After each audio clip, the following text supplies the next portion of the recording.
Michelle fight for that white gold. This one for them hood girls, them good girls, straight masterpieces. Stylin', wildin', living it up in the city. Hi. Got Chuck's on with Saint Laurent. Gotta kiss myself, I'm so pretty. I'm too hot. Call the police and the fireman. I'm too hot. Make a dragon wanna retire, man. I'm too hot. Say my name, you know who I am. I'm too hot.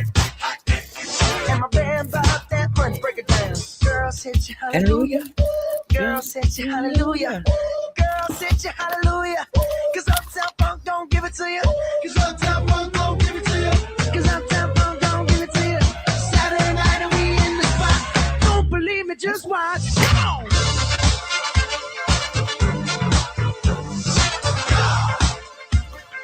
Don't believe me, just watch.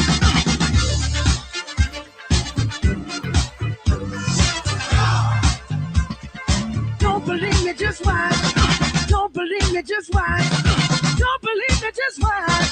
Don't believe me, just watch. Hey, hey, hey, oh! Stop. Wait a minute. Fill my cup, put some nigga in it. Take a sip, sign the check. Julio, get the stretch. Right to Harlem, Hollywood, Jackson, Mississippi. If we show up, we gon' show out. Smoother than a fresh drop skipping. I'm too hot. Call the police and the fireman. I'm too hot. Make a dragon wanna retire, man. I'm too hot. Bitch, say my name, you know who I am. I'm too hot.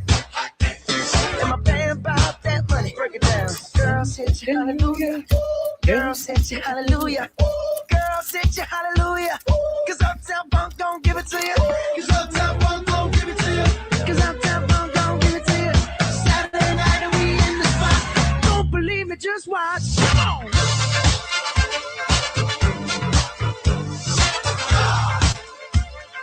Don't believe me, just watch.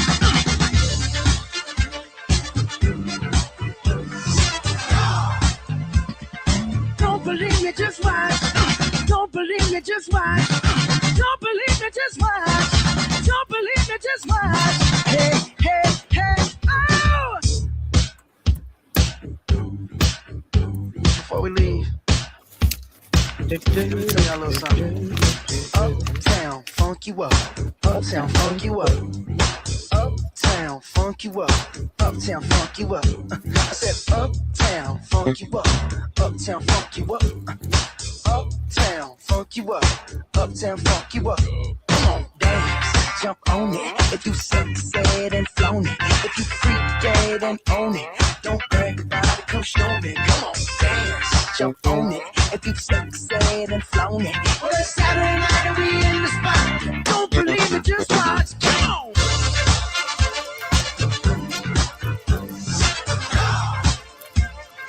Don't believe me, just watch.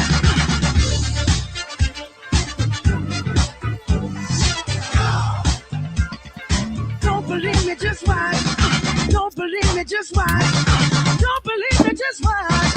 Don't believe me, just watch. Hey, hey, hey, oh!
Hello, my love. How are you?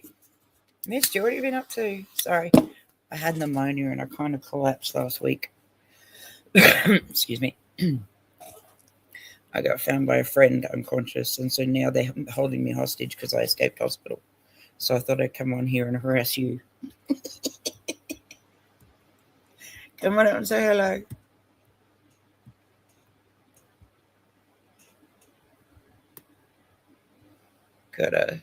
I gotta introduce you to somebody I absolutely love.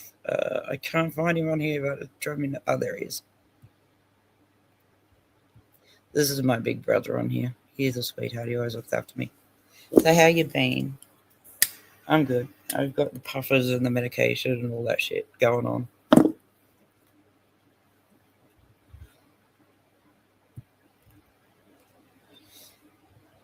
Yeah. Long story short, they weren't happy. I was in the ICU. I escaped the ICU. I was in the ICU. They put me in a normal ward, and then I packed up all my shit and ran away. I don't like hospitals. They don't do anything for me, is all I'm saying.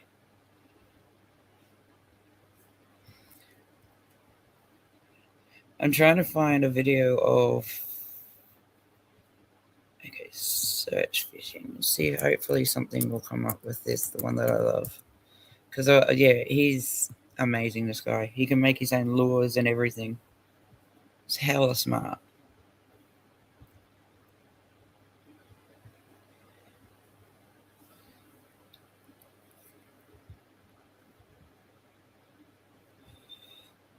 And I know he's not going to copyright strike me. That's just not his style. I've asked his permission, he's given it. Okay, let's see, shall we? Oh, come on. Where are we?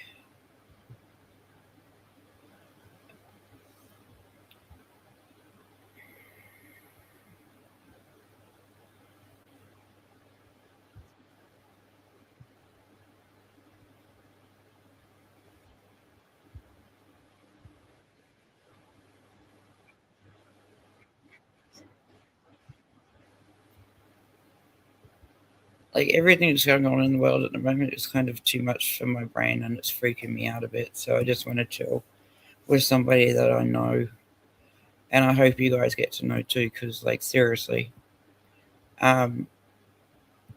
he's dramatic.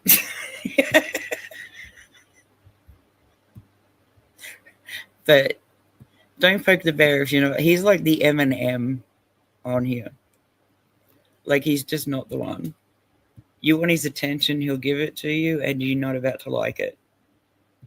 If you come to him and make sense, he's good. But if you cross him, Jesus Christ. I mess with him all the time, but that's just because he's my big brother. I can do that. He'd never hurt me. I trust him 100% like that. He's just not. Like, yeah. I don't know. When I lost all my brothers, I kind of was lost for a fair while in a bad way. And I kind of cruised around YouTube for a bit.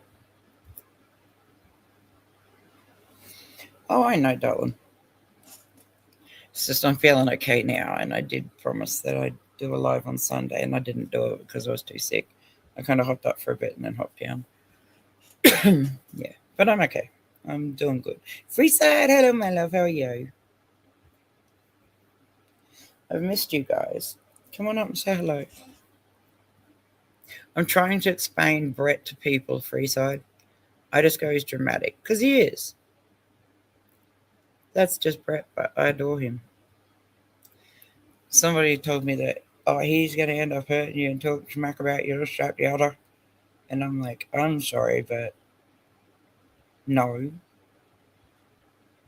Loyalty, love, honor, and respect are real in our worlds. He'd never hurt me like that. Like, he wouldn't go after me like that.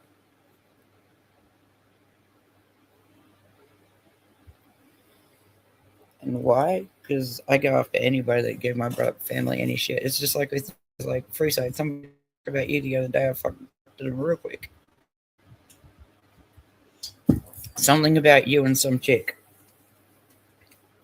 And I just went after him. I was like, no, I'm not doing this. I'm in hospital right now. I'm going to fucking gut you verbally.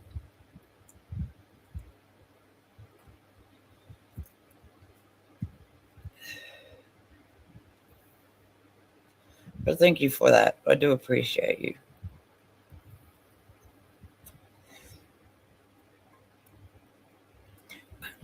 I don't know what era y'all are from, but I'm going to say something and I want you to tell me if you know where this is from. Fire, fire, fire.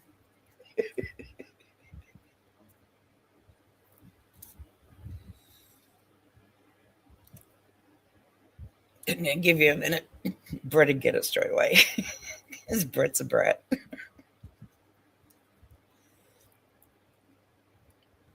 Yeah. No, I'm just feeling really alone at the moment. Because I've been like sick, so I just want to hang out with people that I love and love me, and it's just that simple. That makes me feel better in general. But yeah, no, Bert's a sweetie. Once you get to know him, he 100. Like, he's got a mouth on him. I fucking adore him for him running that mouth 24/7 because that's just him. It does crack me up. But I think it's probably because I grew up around dudes like him, and it's kind of like, yeah. And people telling me that he's going to turn around and shit on me, I just burst out laughing all the time. It is just like, that's just not Brett's style. You got to have done something to Brett to make Brett that mad at you. Just to be clear, you've really got to have crossed him in some way, shape, or form. And once you've crossed him, the minute he's lost his mind, I'm losing my mind to protect him as well. Because he's a sweetheart. He really doesn't like that. What's that bitch that you hang out with? I've forgotten her name already. Freeside. Tell me. Oh, Shelley. Smelly Shelley. That's the one. She's a fucking cunt, mate.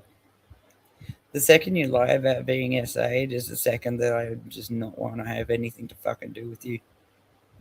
You lie, I'm done with you when it comes to that shit. Yeah, I'm gonna put something out with Brett fishing because like this is my dude. I really love him. I do, and certain people just go, "She's in love with him." No, I'm not in love with him. That's gross. That's my brother. I don't think that any of that's gonna ever happen.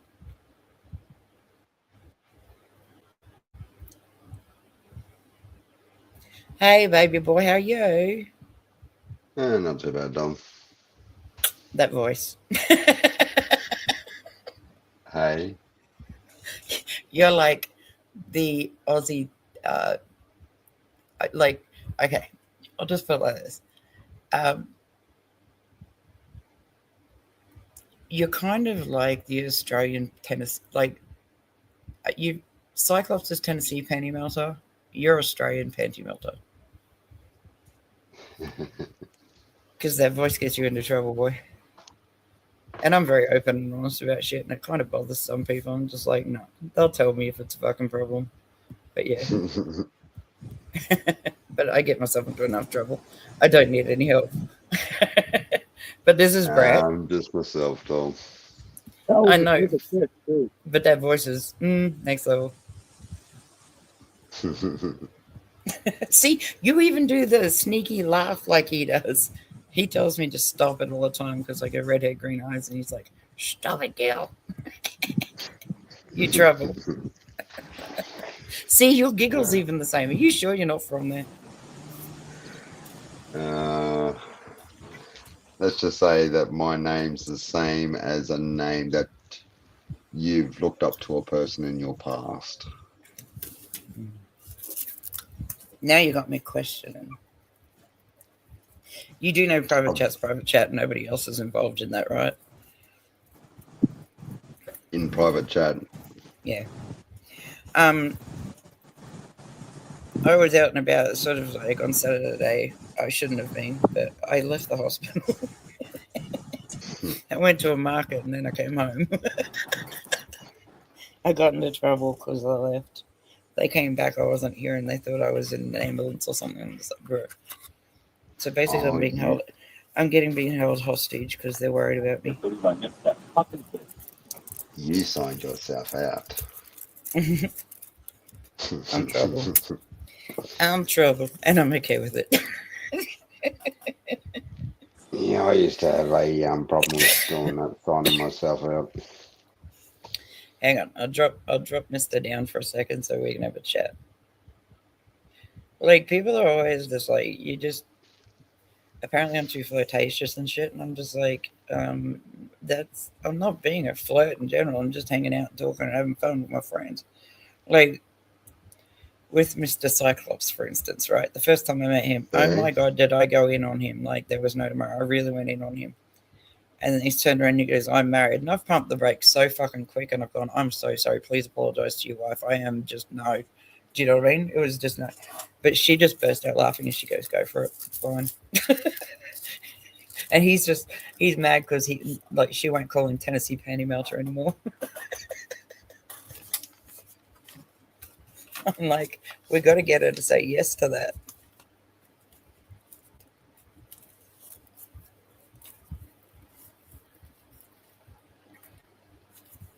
But yeah, like, I get into people's chats and stuff that are my mates. Like, for instance, if I hopped into your chat when you were doing a live and someone was talking sideways out their mouth. Yeah, I don't do that well. I don't. No. Ask anybody, they're just like, no. She's not the one for the bullshit. She's 100% loyal all the time. So let's put up, since you're muted, I'll put up my boy again.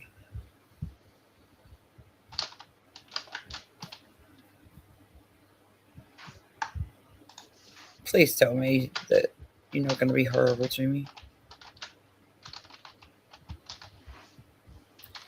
But this man makes his own fucking laws and everything. It's just nuts. He's so fucking smart. He's dramatic as fuck. Trust me. But he's a sweetheart. Like, he's a man. You're just straight up with him. You have no sound. No. It's because you turned your mic off. Oh, there we go. Because I was sitting there going, you turned your mic off a few times. I'm like, okay. It takes a minute to get used to it all again. Like, my other channel that I'm setting up, like, I am like, just because I got sick, I haven't been able to finalize a lot of stuff. But as soon as I get better, I'm able to finalize it all. And Jill will have like access to a Discord where we can all just hang out and talk shit. But there's one rule I do have that I stick by. If you privately message me something, that stays there. It goes nowhere further. Like, I've had people attack me on here, go left, right, and center, and go nuts and whatnot. And I've just turned around to them and I said, you feel free to do this because you know under no circumstances would I ever betray what is said by two people stays there. So I've just let them run their mouths. It says more about them than me. And have you got a puppy? Oh, my God. Have you got a puppy? Fire. Have you got a puppy? I heard barking. You're on mute again, darling. You've hit your mute.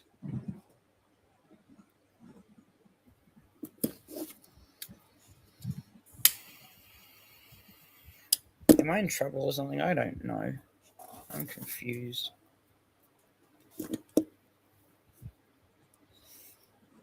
Yeah, Brad also reminds me of Turbo. Kind of a lippy cunt, but for all the right reasons. He is funny like that. Sorry, darling. Hang on, I'll mute him so that... Some things never get old. A fucking live thingy where you're doing... Okay, him and I kind of like, when we first met, we were kind of like butting heads. Okay? But it was just me saying, oh, I'd love to fight you and shit like that. I'll fight you, you know, and we're just playing. Somebody came at me in that chat. Check the messages, Rogue. I will, man. Hang on.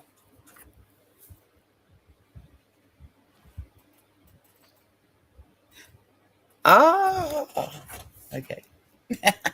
I love it up there. I'm in WA at the moment. Like, I literally used to, like, because I owned a tattoo parlor and shit. I don't know if did I tell you the story about that? You muted yourself again, darling.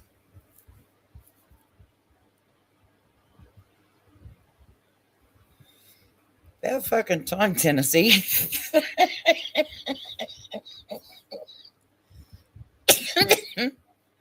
I'm a bad influence and you're welcome. I'm responsible for a lot of people's bad decisions. Like, these are people that I grew up with, and so, yeah, we did some dumbass shit in our time. I mean, what's the point in living if you ain't going to live it to the full? No, I left Queensland because Queensland sucked.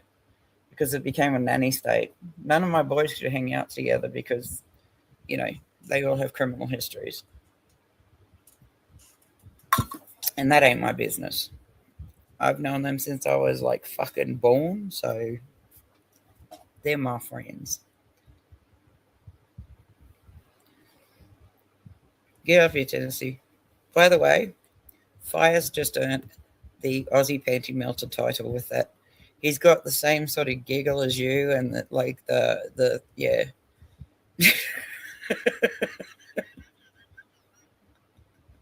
He keeps muting himself. I think I broke him. He's probably got shit going on. I did go live on Sunday, but it wasn't for long because I was about to collapse. I was really sick. But I'm good now.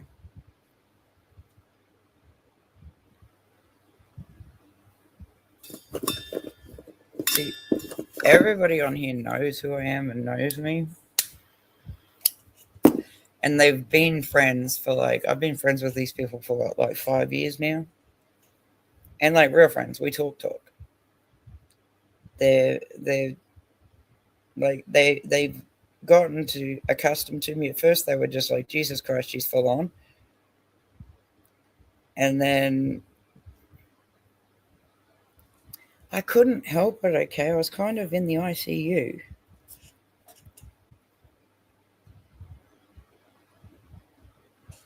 Quick story short, I was in my studio. I felt a little dizzy. I don't remember much between then, my friend finding me, putting me in an ambulance and taking me to the hospital, put me in the ICU. I came out of the ICU, put in a normal ward, and then I escaped and ran off. They got mad, and it is what it is.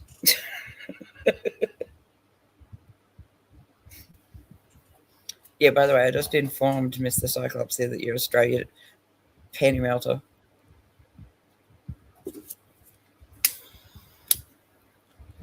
Yeah, I grew up in Queensland, so I don't know. Do you remember Dalby when it was a really small town? I don't know if you much. Yeah, Dalby. Yeah, no, I'm north of there. Yeah, I know that. I just thought you might have traveled through in your time. But like back in the day, it was really, really small. Like it had a hardware store. And it wasn't an IGA, but it was like the same sort of grocery store. I can't remember the name of it for the life of me. And a mechanics, do you know what I mean? Just the basics to keep society going. And it was just like everybody had farms everywhere and stuff like that. And that's how I grew up. But I grew up with some 8 older brothers. So, yeah, I'm a little rough, but it comes in handy because I'm going to swing if anyone comes after. Like, if I'm sitting at a bar with you having a chat and some chick gets out of pocket, I'm going to swing. It's just, yeah, nah. You're not going to disrespect some of my boys. That's not happening. But I'm good. And I do appreciate you saying that I do need to take time for myself. I do appreciate you for that. I know. It's just like I've been just resting and I hate standing still. So I gave my friend some option. I went, look, it's as simple as this. You either take me home and leave me there, or you're just going to have to put up with me being a loudmouth fuckwit with my friends. He's just gone fine. Because apparently I was kind of very pale when they found me. Oh, okay. But that's pneumonia for you, I suppose. It'll fuck you up. Like I woke up and I was like pulling on this fucking thing that was down my throat. I completely was disorientated, completely freaking out, just like losing my fucking mind. And then all of a sudden 5 of my friends turned up and pinned me down and explained what happened. And then they removed that thing from my throat. I don't know what you call that. What do you call that? The tracking incubator thingy. Oh, yeah. The pipe that goes down your throat. Yeah, incubator. To help you breathe. Yeah, that's one. So yeah, that was a joy. I swung at a guy I didn't know, and that's when 5 of my mates jumped in and pinned me down and just went, "Look, it's us. Focus, focus, it's us." And I've looked at them all, and I'm still like gagging because this thing's like so far down my throat, and I'm just like, "This is not fun. This is like I can think of better things to do with this throat. That's not one of them." Yeah. So I'm an asshole. But yeah, it is what it is, and I'm good. Check the I'll fact. melt your panties. Check the. I'm sorry. Did you see Stacks?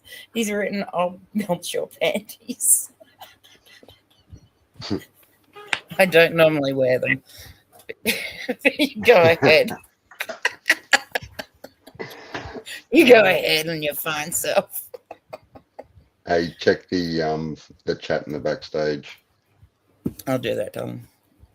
So I'm going to try and keep up with it. Cool.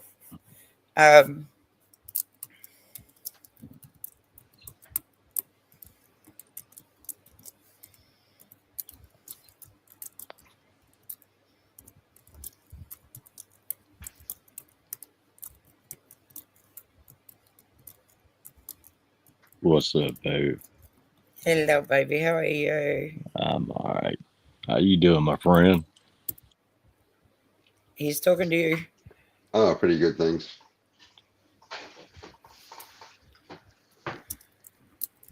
Yeah, like, yeah. Just imagine this. You kind of like walk into my studio because you've been searching for me for 3 days. First thing you see is me passed out in my studio, just pale. And I kind of get why they got mad. They were saying for days, "You don't look well." I'm just like, fuck you. But yeah, they gave me puffers and fucking antibiotics and all that sort of shit to take. And I'm like, I'm really not an antibiotics girl. I just went to make a phone call and just told my mates, "Can you just all turn up with some Yakult shit? It's probiotic. It's better for you. Taking vitamin C, left, right, and center is even better." Yeah, so private chat for you. This is not world news to Staxi at all. But yeah, I'm an artist by trade. That's where my money comes from. But I also invested in a farm with my niece so that she could get it going because her old man's military, so he's not there a lot. So yeah, I'm always the one that sort of she calls. She's just had a baby, and I think baby's probably about 6 months now, Staxi. Yeah, maybe. Yeah. But like, it's the cutest baby in the world. It doesn't look like it's mama or its daddy, but it's very cute. Well, all babies are cute, even the ugly ones. Yeah, I don't know. Did you guys ever grow up like? I'm sorry, like where I grew up, we were really severely fucked up people. Okay, so we used to play this game called Moral Dilemmas. Have you all ever played Moral Dilemmas? Is that the one you and Spud? I fucked Spud up. Yeah. Because Spud goes, "Okay, your choice." Because like I talked to him about, like, I said something really fucked up, and I was just like, "Okay, you got nothing in the world. You've got no money. You got no shelter. You got no nothing. You just kind of like, yeah, and you get your girlfriend pregnant, and all you got is a coat hanger. So what do you do?" And he's just like gone, "Use it." I'm just like, okay. So then he's gone, "Here's a moral dilemma for you." He goes, "Okay, little old lady about to get hit by a car, or a baby in a pram going down the, like, on is it an incline? I think that's the word." And I've just turned around and just gone, "The old lady," because I could mug her afterwards, and fuck the baby because it's probably going to end up on OF anyway. And he did not know how to cope with that information. I remember that because, yeah, I gave you my answer and it fucked you up. I had you going for a minute. It made him just fucking stop talking completely, and he did not know how to cope. And it's only because we were talking about OnlyFans and shit like that beforehand. It was just like, these chicks think that what they do is never going to come back and haunt them. Do you even remember my answer to that? You went baby. Always for the baby. Yeah, but yeah, the way I phrased it, I actually had you speechless for a couple of I minutes, know. and that is hard to do. Oh, absolutely. I was sitting there going, okay, so yeah, there was other things going on in my mind at the time which would have made you and Fire blush. Need to take my hat off to you, bro. If you made her speechless. Okay, I'll tell you what my answer was. All right, I said, well, if the old lady was white and the baby was black. No, I said if the old lady was black and the baby was white, I would run after the baby. And then she got Yeah. real quiet. Then I said, now, I wasn't sure for a second. I was like, yeah, and then but then she's my like, mind went somewhere else. Like my yeah, mind just went, you in chaps running after a baby. I And think so she's, that's what made me speechless was just you in chaps running after a baby. I'm just like, I think I'd accost you.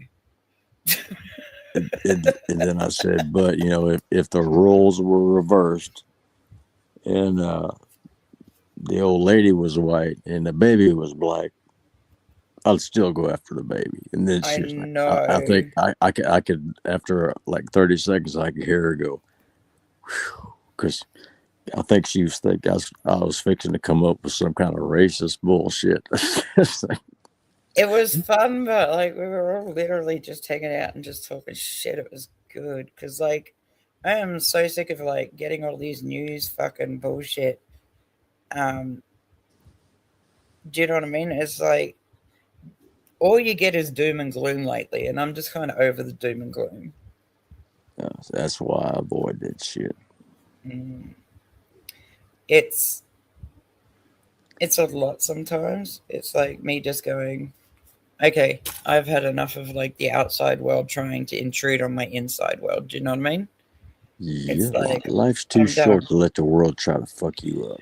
I know, but like the thing that's kind of got me, you know, that guy that stabbed the white guy in the UK, right?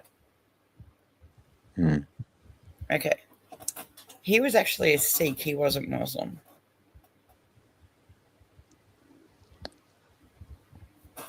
Sikh, that's Indian, right? Yes. Yeah. Now I grew up in an environment with a shit ton of fucking like Sikhs around, Matsatupala, etc. And I hate to tell you all this, but they're fucking hilarious, man. And they don't bother no one. They just do their own thing. That's what I love about them. They just do their own thing. Were you talking about the one that was literally trying to cut the dude's head off? Is that the one you were talking about? And it's not just stabbing, because there was No, one that it just happened. stabbed him, and then he got fucking whatnot. But the Sikhs now are kind of joining the Muslims, and that's where we're gonna have a problem. Fucking Muslims. It's okay. Southampton stabbing breaking news. Who is Henry Nowak? He's an 18-year-old student killed by a Sikh man. I'm gonna bring Okay. it up just so that people can like, because Yeah, because the one I was talking about, I think it happened yesterday evening. It was I think it was a Muslim guy, yeah, but it was in Dublin, and he was literally had this. Yeah, and I don't know which part of if you're in Northern Ireland, I think you're basically all Catholic. If you're in Southern Ireland, you're all Protestant. You know, both Christians, but you're either Catholic or the country's kind of divided. I was But raised by a Catholic grandma and a Protestant granddad. Like I was raised around those people. now, how the hell did them two get along?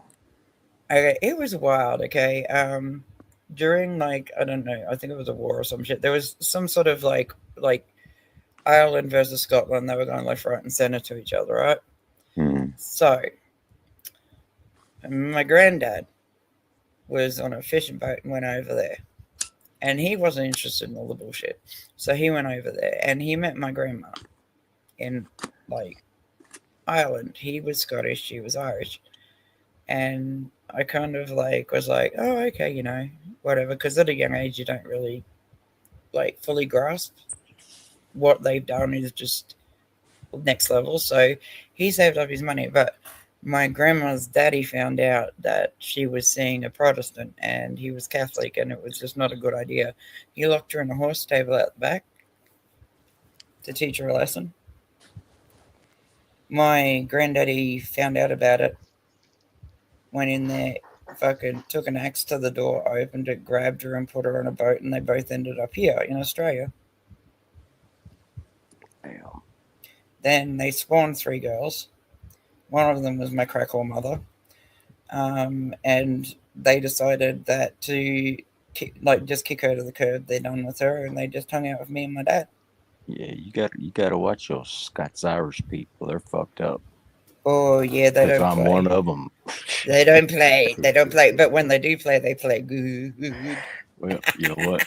Yeah, the majority of my family, You've muted yourself again, Firearm. almost I'm just- everybody on my Yeah, I mom's was side of the coughing. family, all are Scots Irish, and several of them on my dad's side of the family are Scots Irish. Yeah, it's kind of funny because Dad, he was Aboriginal Maori, Mama was Scottish Irish, right? And like I've got white people in my family, but I've got really dark people in my family too. So when I was young, we'd be at a park or whatever, and the cops would pull up and check on me because I was hanging out with a whole heap of people, in their eyes, Aboriginals, like, but not the they call them coons because, yeah. I'm pretty sure Firearm, like my daddy always said, there's a difference between an Aboriginal and a coon. My Yeah. daddy owned his own farm, ran his business, did his thing. He was never sort of let the coon stand around and go, you owe me. The Aboriginals just keep it moving. That's Yeah. just the culture. It's good. But yeah, the cops used to pull up and check on me that I wasn't getting kidnapped by these people or something. Yeah, So I just, it was just hilarious. But there's one says a thing lot that, about the culture, yeah. doesn't it? yeah, there's one thing that, just quickly too, my daddy picked me up from school a few times, and there was always a new cop hanging around. And they'd pull him over and pull me out. And occasionally I'd just go, I don't know this man. He just picked me up from school and made me get in the van because I'm a cunt. He but yeah. promised me ice cream. No. I used to be like, show me the sweets first and then I'll get in the van. I'm not stupid. What a bitch. What a bitch. But that is fucking hilarious. I'm trouble. I've always been trouble, and I'm okay with it. I've accepted I myself know, years ago. I know your dad was thinking, wait till I get your fucking ass home. Yeah, but the funny thing was, he never ever put a hand on me. Like, the worst thing he did to me was one day, I was in the wrong in a big way, and he just looked me in the eye and he just shook his head and he goes, "I'm so disappointed in you." I burst out in tears. That broke me like nothing else. Like, I just did not like these 2 chicks that were hanging around, and so I went out of my way to make sure that they were no longer welcome and shit. And my dad found out, and he's just like, because of my tactics, just turned around and goes, "I'm so disappointed in you. All you had to do was just tell us that you didn't want them around." But like, I didn't think they believed me, so I kind of like went down and dirty and really got these chicks, and I put them on blast for what they were doing. So yeah, but Dad was just like, all you had to do was just go, I don't want these 2 chicks around because they're fucking somebody else as well as my brother. And so yeah, I went down and dirty with them. And so yeah, it caught like there was a huge like physical altercation with everybody in town and shit like that because of the way they were. And it was just but that broke me that day. The way he looked at me and just went, "I'm so disappointed in you." I was like, "Oh fuck!" Like I just burst out in tears. See, I it just wouldn't have couldn't. bothered me a bit if my dad told me that. I never got along with him. Yeah. Well, I take that back. We finally started getting along a little bit when I was like in my 30s. Yeah, like my dad. Up till then, I hated him. He hated Oh me. yeah, the same with my mum. Man, recently she's reached out, and I've just gone, I don't give a fuck. I never want to know you. I've got nothing fucking to say to you. You're a cunt. Fuck off. And it's because like legitimately, my dad let her have access to me twice, and twice she locked the door after cooking something and left. Wow. So my daddy was like, "You're not gonna have nothing." Like the second I was born, he had a nurse ready to deal with the complications of having a crackle mother. He took responsibility for all of his kids, mate. We all went home, and the minute I was born, he just walked in and picked me up and walked out with me. And when I got older, he gave me the option of wanting to or not, and I just went, "No, I'm good." And then she had the audacity to fucking ring me, and I'm just like, suck a dick. I don't care. Yeah, I was kind of the other way around. My dad was Yeah. he was an asshole. He was a bully. He would, I had two younger brothers, and anytime I did something, I'd get my ass beat. Every time they did something, I got my ass beat too because Exactly. I let them do it. And I can remember, being You were the 6 years eldest, old. yeah? Yeah, I remember Yeah, so being in 6 years his old. eyes, you're responsible. Yeah, You're the eldest, yeah, I but get that. yeah, I was 6 years old. Not to them. One of these days, old man, I'm gonna get big enough. I'm gonna kick your ass. Oh, And, yeah. and I'd get it all over again. And my brothers, I guess maybe they were smarter than me or bigger pussies. Depends on how you look at it. Because he would get us in there, line us up with a belt, and as soon as he'd get that big old leather belt out, they'd start crying. They'd get that pity going, and I would not. I would not. I would die before I'd let that old son of a bitch make me cry. Yeah. And when I was about 7 or 8, I think it's because I was a girl, and it's just kind of like my dad was always my dad. He'd always guide me. He'd pull me up when I was out of pocket. Do you know what I mean? He did all of those things, but the day that he looked me dead in the eye and when I'm so disappointed in you, that just broke my heart like there's no tomorrow. Because it took him probably about a couple of weeks to be able to sort of like tell me why without being upset with me about it. Mhm. He said all you had to say was that they were cheating on your brothers, and we would have sorted it. And I said, but the thing is, my two brothers were absolutely infatuated with these chicks, so I exposed them for what they were, and it caused some problem and tension and arguments and shit like that. It did, but it was better than my brothers going off and just fucking wrecking the town. But still, yeah. But I explained my logic to my dad, and my dad was like, "You should have still come to me. I'm the head of this family. I keep it together. We're all, family. We're blood, and that's that." But yeah. And as soon as I got big enough, I walked into a bar and beat both their asses. No, I'm serious, because it's just like you cheated on my fucking brother. You had a baby to another man and tried to convince my brother that that baby was his. It was black bitch. Like Nigerian black, not Aboriginal black. You can tell the difference. Because she was hanging around a Nigerian dude, a wheat hired that was a fucking shearer. Yeah, over here they call them blue gum black. They're so black their gums are blue. Yeah. Um, And I'm not saying that to be racist. That's just what they call them around here. I came out of the airport, and when I came out of the airport, like the first time I came here, there was like all these Nigerian guys hanging around, and I just turned around and I go, "You've been out in the sun too long. You've been baked too long." And they all just looked at me and burst out fucking laughing. They thought it was the funniest thing they ever heard, and I just went, "Oh, okay." Like, I've always been able to speak my mind, not a problem. And then the security guy came up and goes, "You better be careful because that could have gone really badly for you." And I just turned around and I said, "But they're laughing. We're fine. We sat down and had a smoke. We're fine." They went inside, got me a beer, and we all sat around outside and had a chat. Like, you can pick your people, the sorts of people you can hang out with. Like, you just get a vibe from them. And I've always been very lucky like that. But occasionally I do fuck up. Everybody does. But like me, all I want to do is just, at the moment, this is my whole thing about how things are at the moment with me headwise. I just want to get a property, put an 8-foot fence around it, and just rescue nothing but pit bulls and just be left to do me. That's my aim. I'm sort of like, I'm still paying off Hooch's chemo, but I'll get there eventually. And when I do, I'm going to start saving just so that I can make that happen. I'll happily live in like a couple of fucking shipping containers. Do you know what I mean? I just want to be away from those sorts of people. I'm kind of done with people judging me.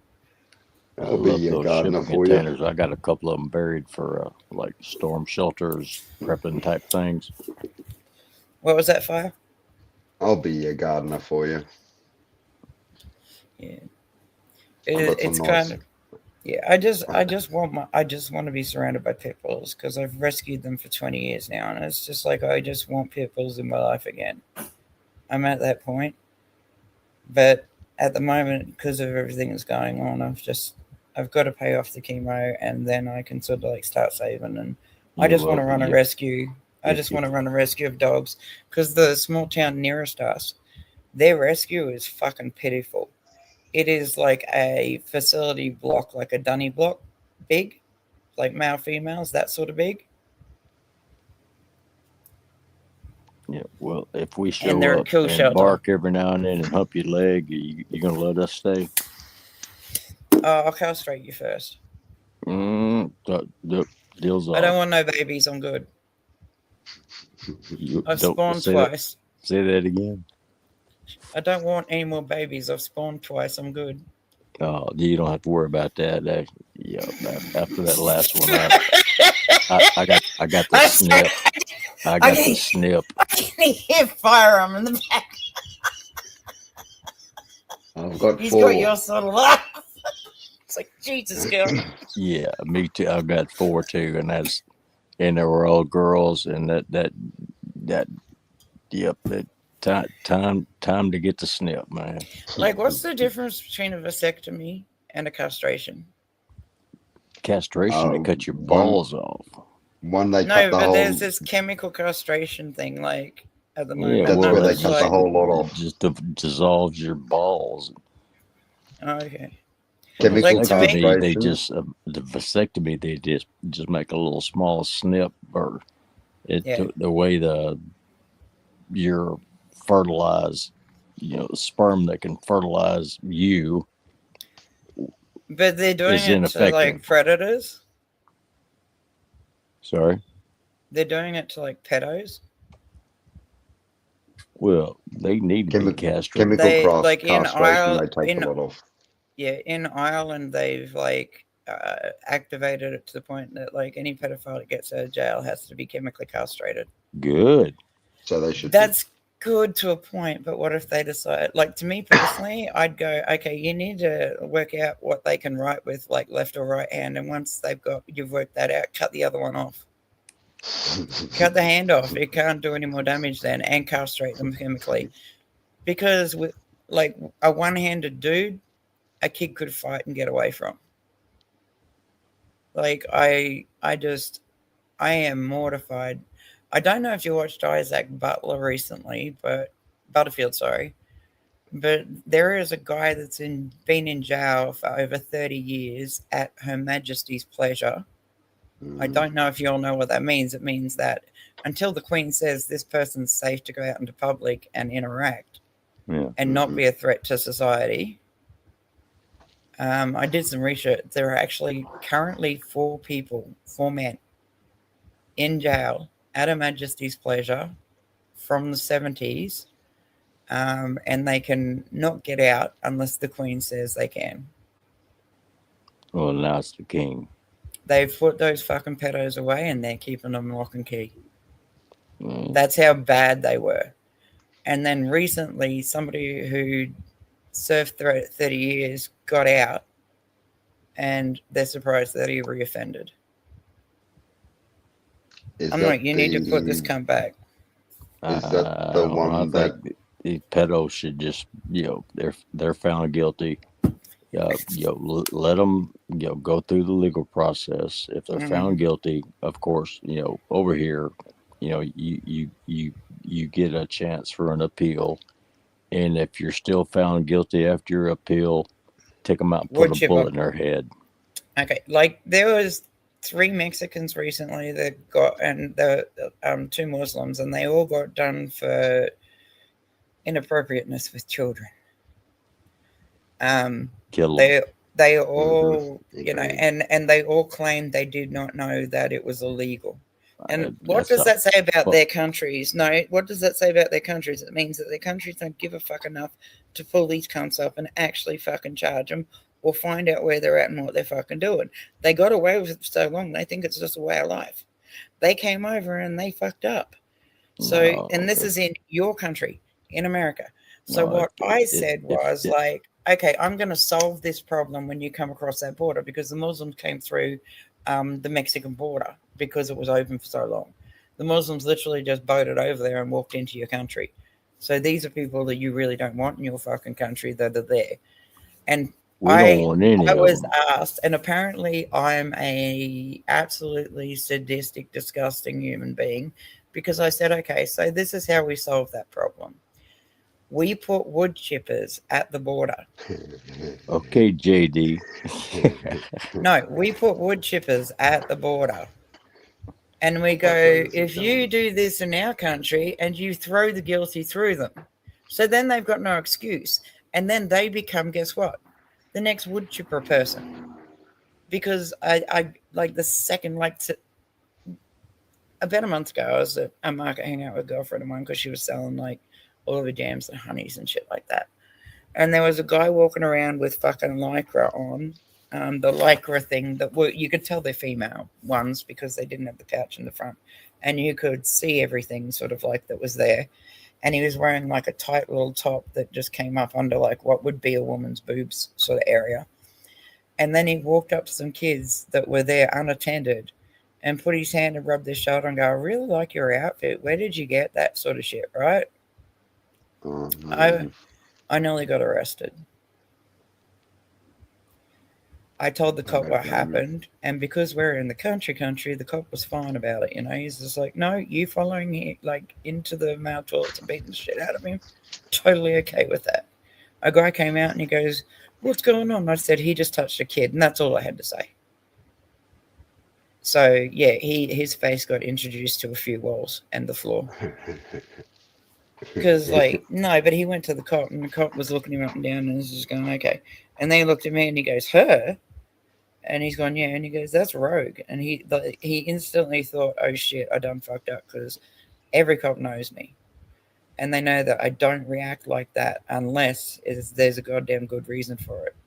I did not like the fact that this guy then slid his hand down and touched this kid's butt. No, over here, well, in the South, some of the other states are quite a bit different, obviously, like, California, places like that. But in the South, some redneck sees you doing that, the last thing you're going to see is a muzzle flash. Yep. That's what they need. It's martial law. There is no cure for these. One of them. Absolutely no cure for these people. None. A bullet. That's the cure. It's either lock them up forever or put them down. It's just simple. It's not. Why waste taxpayers' money feeding them? Exactly. That's what I'm saying. These are your choices. Free medical care when you just kill them. It's been proven. It's been proven before that the ones that get chemically castrated, because they haven't got the equipment to molest them in that way, they find other ways with their fingers and other things. So yep, that's what I'm saying. Remove a hand. No, just remove them from society altogether. Remove their fingers. But I'm just saying, like, you can castrate this dude, but that's not going to stop his thought patterns. They think it's a sexual desire and stuff. It's a sick mind thing. That is what that is. You put a 45 caliber Colt through the back of that head, they ain't going to fuck with no more kids. Like, that to a kid is a life sentence. I've worked with those kids because I've been that kid when I was younger. So, yeah, I've worked with these kids, and it is really, really, really fucked up. Like, this is a life sentence for these kids because they went from trusting every adult to trusting no one, and it breaks my heart to see them like that. But they turned around and they sort of, like, they've just kind of accepted me into their clan, no questions asked. And, like, the second one of them's made feel uncomfortable, I fucking removed said individual real fast. Like, I'm not polite about it at all. I just go, you're making my kids uncomfortable. Get the fuck up and get out. Yeah. Because I'm not doing that. Like, you know me. I've got 4 daughters, and oh yeah, 4 of my 8 grandkids are girls. And what do you think would happen if somebody did one of that to any one of them? Yeah, they'd never be found. Mm-hmm. Never. And I'm sorry, but I'm totally down for that. And like that, people laugh at me because I turn around and I say, like, WA's a big place, man. It's got nothing but desert. Try me. You don't think for 2 seconds that I wouldn't put you down, put you in the fucking middle of the desert? I'd make you dig your own fucking grave. I'm not the one to play with you like that. You're not going to do that. Like, kids are off limits. End of story. And like this new parenting thing is where they just let them roam around with friends. I'm sorry, but what are their friends going to do against a grown-ass adult? Do you know what I mean? It's just, it makes no sense to me. So I'm just trying to find something that I looked at earlier, and I'm just going to try and bring it up because I honest to God think that, like, this is apparently like a Texas thing that happened. I'm just trying to find the title because it's not coming up under any other circumstances for some reason. Texans love Tennesseans because if it wasn't for Tennesseans, Texas would be Mexico. Oh, yeah. That's why Tennessee's called the volunteer state, because we saved their ass. Yeah. I'm typing it in now so that I can bring it up because it's kind of like...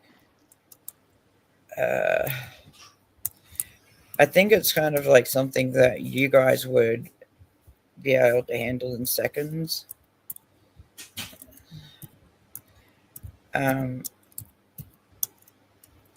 Sorry, the titles on some of these, like I typed in Texas Beach Cop, and it's just like, bro, like it makes things so much fucking harder than it has to be.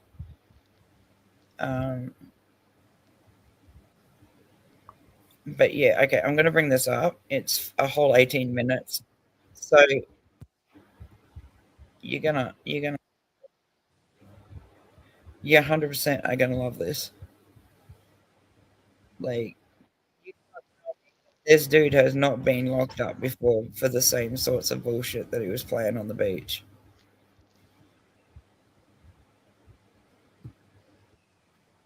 Okay, so let's see, where am I? Studio, add, share screen. Now the title of this is Beach Bully Finally Gets What He Deserves, Police Body Cam.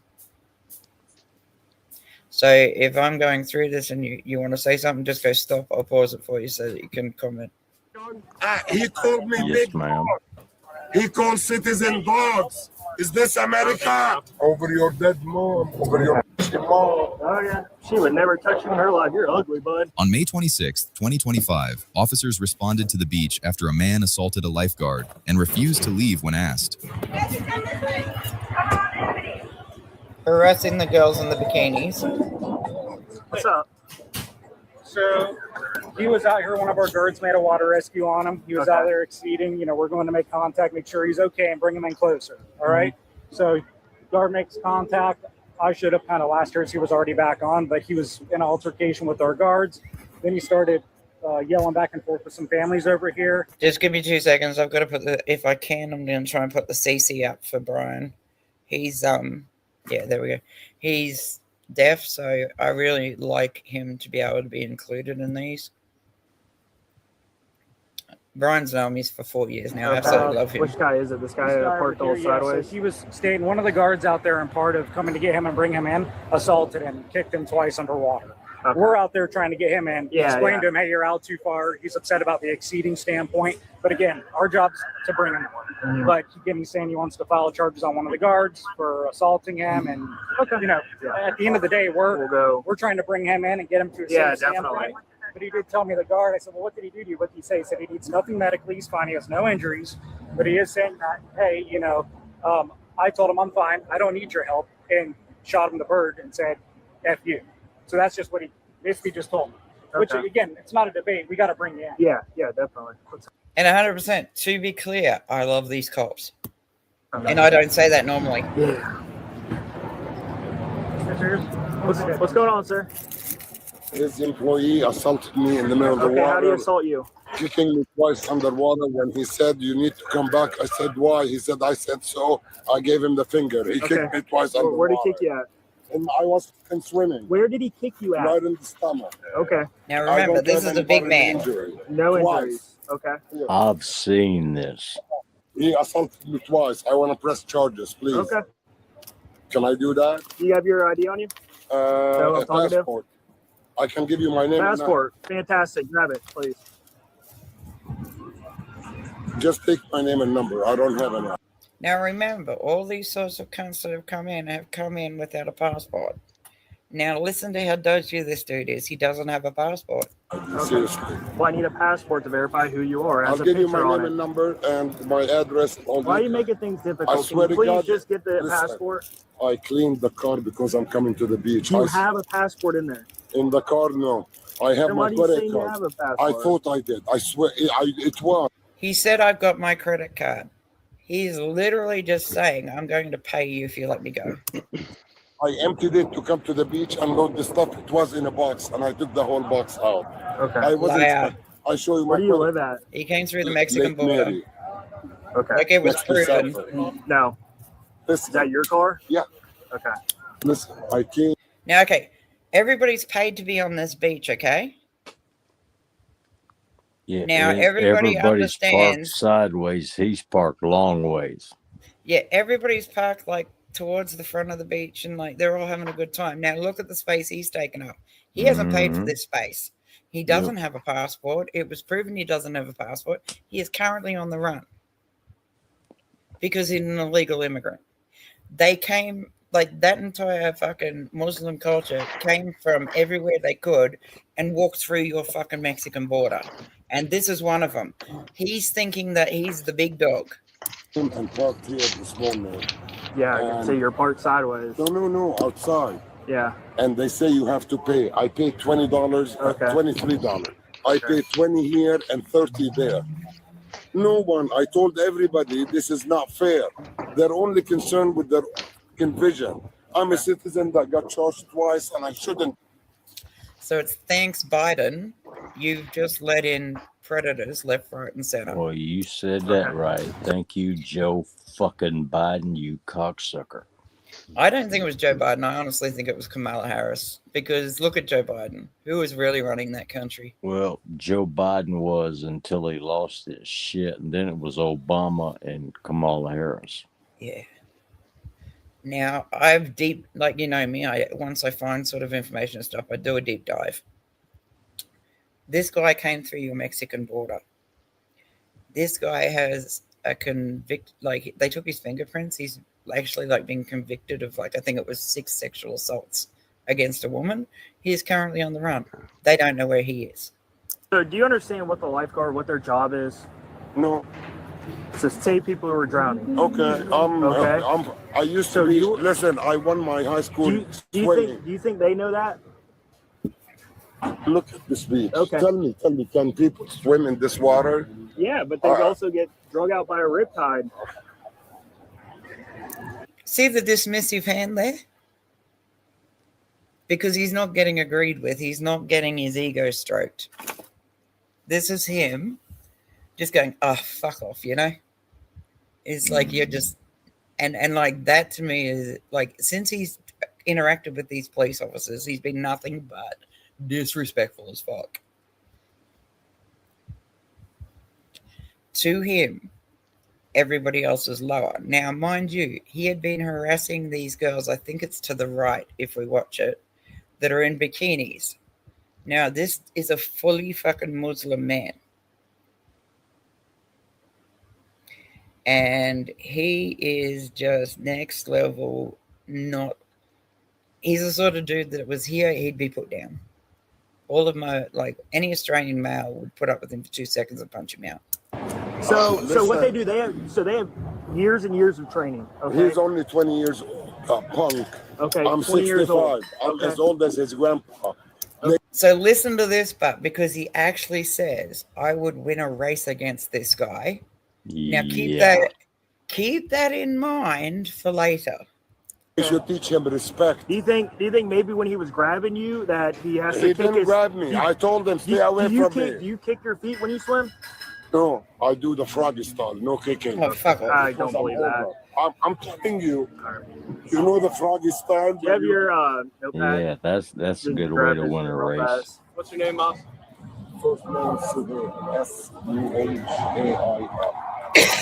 See, the name he gave is not actually, surprisingly, not his fucking name. He actually gave his brother-in-law, who's illegally in your country's name. S-U-H what? A-I-L. Is this your car? Yeah. Why'd you park like that? Because You notice how all the other ones are parked the other way? And yours is I different? He's an I like asshole. it too much. It's a dominance thing with these dudes. Like, he didn't pay until he turned up, and then when he turned up, he took up 2 spaces, so somebody else had to actually legitimately miss out on being on the beach because of him. Hence why that sort of compounded the situation. And he, like, the lifeguard said to him, like, can you just park normally because we've got other people coming? And he's just like pretended like he couldn't talk English and just sort of like waved around and spoke in Arabic. Yeah, you're definitely taking too much. Oh, yeah? Yeah. And then went into the water, There's of course. probably 4 cars can park where you're parked at. Because I paid $50. How is that? No. So did everybody else. He paid $50, but did he or not? Did he not just say I paid $20 to $23 earlier? Well, he And said he paid also said he 20 paid bucks 30 at one at the other spot and place. 30 at another. Yeah, Which okay. is So bullshit. Fire. Because when you Hang park on, on the Fire. beach, you only have to pay once. So Fire, what did you say, darling? Yeah, he paid 20 at one place and 30 at the other. Yeah, and earlier he was like, I paid $20 and then I paid $23, and I'm just like, dude. And they're literally saying to him, because it is just it's a yearly event. Like, it's to raise money for fucking lifeguards to be able to be lifeguards. Like, you'll have, like, what do you call those things in America where it's just like, you'll just sort of park up and eat off the back of your trucks. What's that? I'm trying to remember the name. Come on, like a tailgate party. That's the one. Tailgate party. Right? Mm-hmm. Now, remember, this guy's in this country illegally and went from having a passport to not having a passport rather quickly. Then he's, like, turned around and gone and given a false name. That name is actually his fucking brother-in-law's name, who's in your country legally and doing what he's supposed to be doing. Like, he's getting on with it. He's working hard. He's married to an American woman, and he left the Muslim culture and went to Christianity. And that's when they got married. Like, they got married probably 3 years after he converted to Christianity. So I don't know what's going on in this dude's mind where he thinks that what he's doing is okay. I'm sorry, but if you get caught, don't dog your family in. Well, that's what typical Muslims do. He literally apparently attacked his brother-in-law, so he's kind of got charges on sexual assault. He's got charges on just general assault against 3 of these family members because they converted to Christianity because they decided that the Muslim life, like the, what do you call it? The what's the book they? Sorry, I'm recovering from severe head injury, so if you're not aware of that, the Quran. The Quran, that's the one. Thank you. So I think, which is a big fucking bunch of lies because the Quran was so written full of literally hate. 600 years after the New Testament. It is so full of hate. Recently, somebody literally chopped their own family's fucking hand off because he stole. And this is in a Christian country that he did this. They did this and they got away with it. Yeah, that's... there are honor killings going on because you've got all these illegal immigrants in your country that are girls that are coming through the border as well. And so they end up with their families, but then they end up going to school. And the school is teaching them sort of like right from wrong, whereas the school where they come from, girls don't go to school. So these girls actually went to school, and then they fell in love with a white dude, and it was all over. They were honor killings. They'd cut them up, put them in a fucking suitcase, and throw them over the side of a bridge. That is that. And it's not just happening in America, it's happening in the UK. It's also happening in New Zealand, surprisingly enough. Well, the UK is worse than. Have you ever seen like the 19? I'll try and bring it up and see if I can't find like the 1970s of Iran before the Arabs got a hold of it. Like, I need to be absolutely 100% fucking clear here, right? I have a lot of mates from fucking Iran.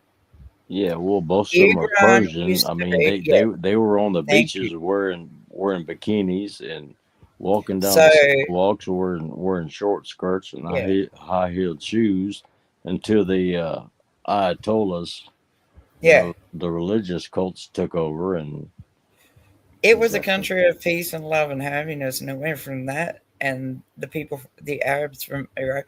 Okay, like I used to teach all these Persian guys that used to come over to get away from all of the fucking bullshit that's over there, and that's like next level bullshit. So Iran used to be Persia, okay, and you've got the Persian Sea. Most of Iranians are still Persians. Yeah, and these are people that put their head down and just fucking get on with it and work their fucking asses off. And like I taught them how to. It was funny one day because this guy made the perfect joke. Somebody was saying something, he just turned around and he goes, "That's why your mama's breath smells so good." This guy literally turns around and was just like, "Fuck you, you're a cunt, this, that, the other," to my mate, right, Majid. And I'm like sitting there, and he's just gone. He said something really insulting. He goes, "Oh, you've got your dick's the size of a Tic Tac." Like, there's a lot of Tic Tac dick jokes where I come from. And then this Majid's just turned around and he goes, "Maybe true, but that's why your mama's breath smells so good." I fucking lost it. I literally fell off a fucking wall laughing my ass off because it was just perfect. Dude's just turned around going, "Yeah, that's why your mama's breath smells so good." And I'm just like, "Bro, I love you." I think he'd been banking that for a while because I told him a lot of your mama jokes and shit like that. Oh, and like they all used to come over. Your mama joke. Yeah, they all used to come over, right? And like they grew up in a very Muslim country, unfortunately. But I used to like cook for them, left, right, and center. I taught them how to cook fucking everything. Smoke everything, smoke meat. Like they're mainly vegetarians, but the first time they tried pork, they all just looked at me and go, "This is fucking amazing," because they got the skin that was all crunchy and the fatty bits, and the fucking pork was so moist and stuff like that. And I'd done like 16 fucking big ones because the boys had all brought their fucking smokers down. And they hooked up with bikers, but they weren't bikers to them. They were just dudes that enjoyed bikes. And so they all get along like a house on fire. It was hilarious. And anything that one of the guys didn't understand, and I'm saying Persians, mind you, didn't understand. Like I could walk onto a train, which I did one day, and some dude came up and put his hand on my ass. I have never seen a dude cucked so fast in my life. I didn't realize they were on the train with me. They literally were in the next cabin thing, and they saw me, so they were coming towards me to say hello. And this dude just walked up and decided to grab my ass. But before I could do anything, they pinned him. That was done. Like it was a no. I'm sorry, but no. And like these people's wives were so sweet. Like I love these girls. Like they were always just like, "Oh, can you teach us this? We need to learn that," etc., etc., etc. And I was involved in some of these dudes proposing to like Australians and stuff like that, So it was good. Like I didn't get paid for it. I just did it because I wanted to. And they were always like so grateful because structured classes just didn't work for them. They just did not understand. They needed one-to-one. And I should have been paid for it, like handsomely and shit like that. And they offered me money at the time, and I was like, "No, it's all good." Do you know what I mean? And they taught me words, and it was funny because like we could then just slag off to each other without anybody knowing. I had this one lady turn around to me and look at me, and she goes, "Go back to your country." And I lost my shit fucking laugh, man, because it was the funniest fucking shit I'd ever heard.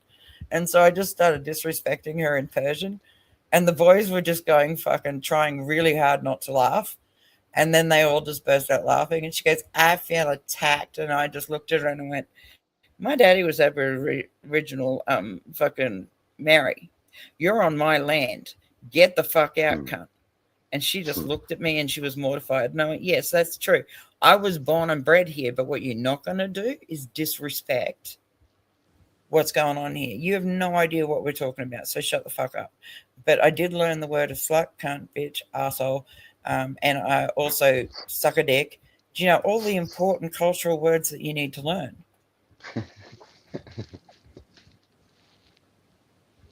I've got a lot of Italian mates, and so we talk in Italian occasionally, and it's hilarious, like the amount of uncomfortability to people.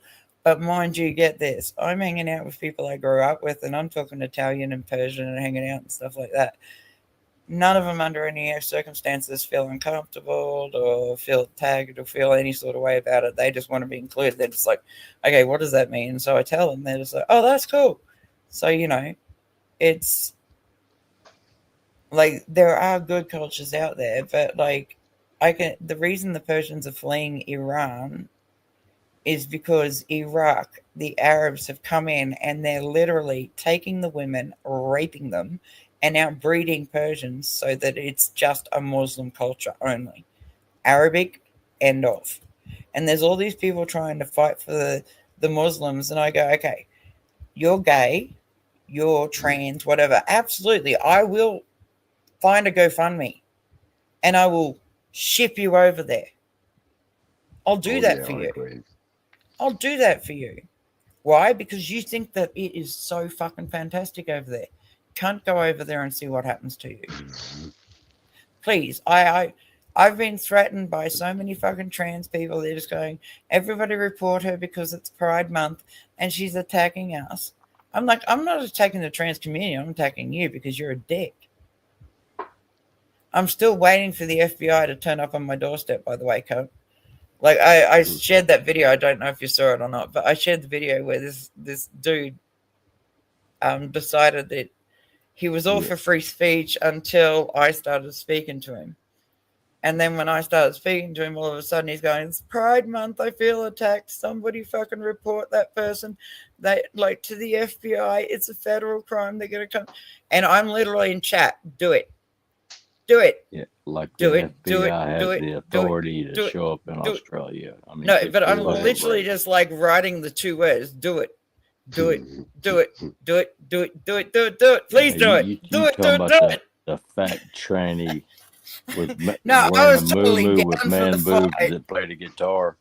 Yeah, and I was 100% down for the fight. It's like, do it.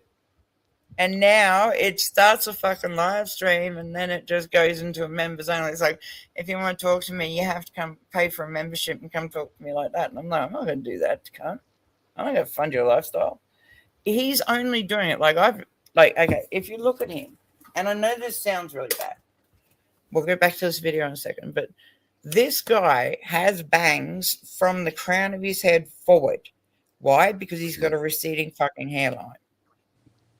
He's all about trans rights, etc., but he won't chop his junk off. He's doing it because it's a popular thing at the moment. And he's the fucking weirdo that you warn your children about. Do you know what I mean? He just gives me those vibes.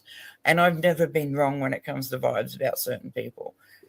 Except for twice, and that's because I've misunderstood what they were saying. Like somebody called me a dog. Now, over here, what does that mean? Fire? A rat. Low life. I misunderstood it. It was meant DAWG, not DOG. So I kind of like, the second this dude called me a dog, and then dropped me from his chat, I'm like, fine. And I hopped up on my own and I just went off. And then Brett came up and he goes, no, the dude meant DAWG. And I'm like, see, this is a cultural thing. Now, if he'd have let me back up, he could have explained that to me because I was mad. Nobody calls me a dog.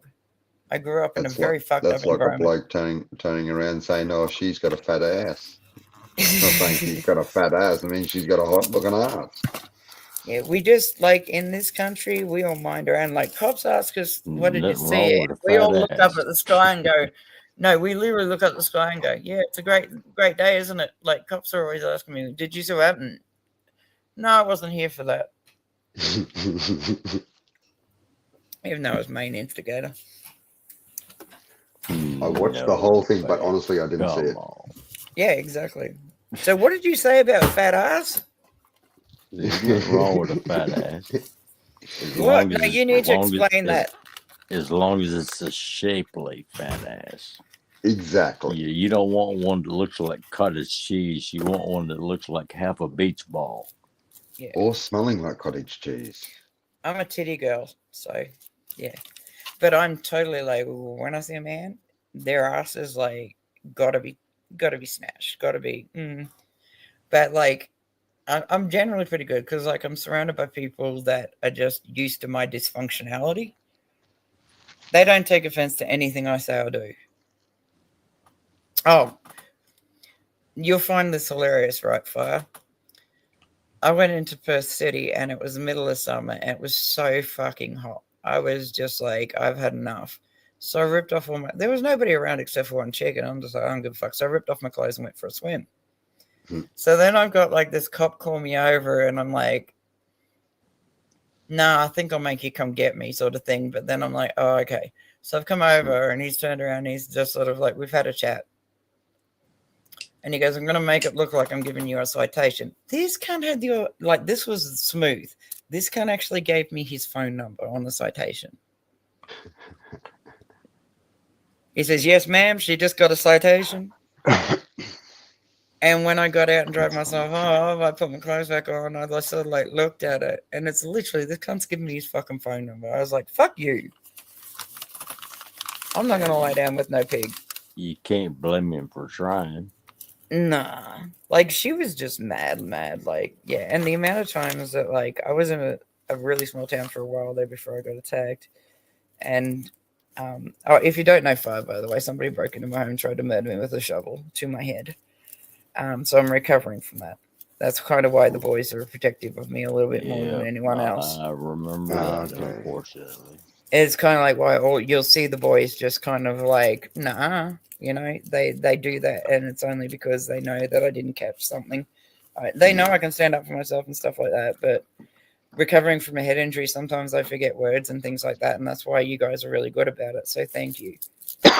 Well, I try, because I'm in the middle of the same thing.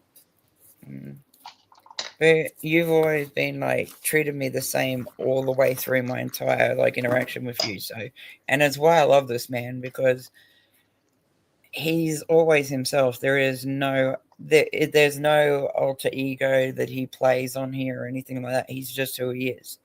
And this is why I love people like him. And you know I fucking adore you, you cunt.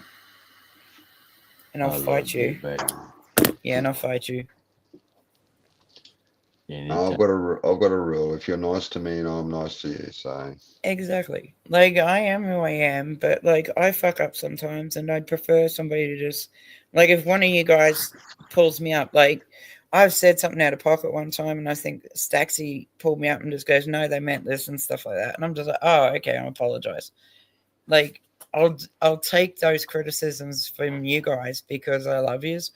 Anybody else tries to criticize me, I'm just going to tell them to go fuck their mother. You know, it's just, yeah, it is what it is. But we'll get back to this. Sorry. I'm going to try and find the other thing. Yeah, no, it's a holiday. I paid $20 there. There you go. And when I brought it in, I told him I shouldn't. I should pay 30. See? He went from 20 to 30 to 50 to 20. Now he's back to 30. No, another 30. So for $50, you have to park that way.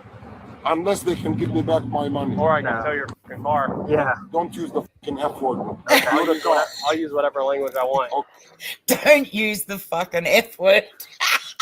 You've been nothing but disrespectful. I'm leaving. Okay, yeah, I'm leaving. Good call. Can I get a refund? You're not going to leave yet because we're going to run your name. Run it while I pack. I'm leaving, motherfucker. Okay. Now remember, he's a big man. He's the boss man. He's a real man. Pick up all this trash. Pick up all that trash too. You, I can share out. Okay, then we'll write a county ordinance. Pick up all your trash. What is the trash can that I can throw in? Where is it? Right here. Your car. You brought it here. You can take it with you. Yeah, Sorry, what he says right here, he pointed at his car. Yeah, you're. No, that's brilliant. I kind of like, I didn't watch this bit. I was just like, your car. And then he said, your car. I'm like, that's fucking awesome. I like this dude. He's got the same attitude problem as me. Stick to your job. See? I'm gonna run it real quick, but make sure he doesn't leave. Now he goes to harass some females again. This is his boss move. What a fucking pathetic cunt. Shit. You ever read the Constitution? Oh. Did he Don't just play go with and that. sit on those checks? I want my money back. That's something you're gonna have to take up with Volusia County No, Parking. where is the fucking guy that's complaining about the way I'm parking? Let him. Don't use the F word.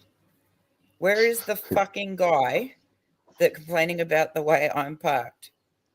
Don't use the F word to him, but you've got to show him respect. You're nothing but a fucking servant of the government. That's it. Go get me my money. No, he's not You're below me.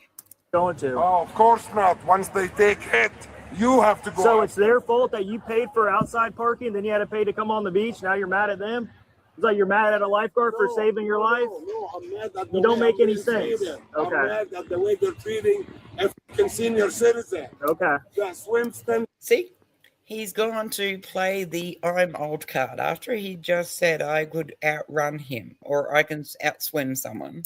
times better than him. With I'll See? race him in the Froggy water. style. I can swim 10 times better than him. I'll race him in the water.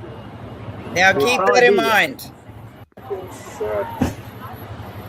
He's a big, And healthy that man. Trumper asshole that talked to me, I swear if it wasn't for you, I would have peed on him. Okay. I would have peed on him.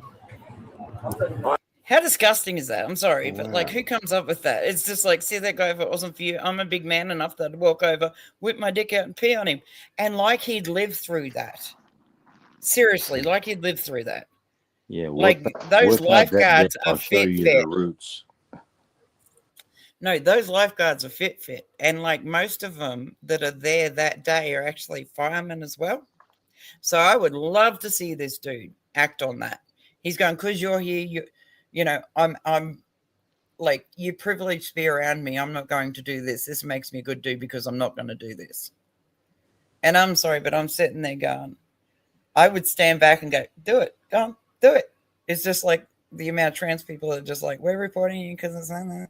And I go, literally just write 2 words repeatedly. Do it, do it, do it, do it, do it, do it, do it, do it, do it, do it, do it, do it.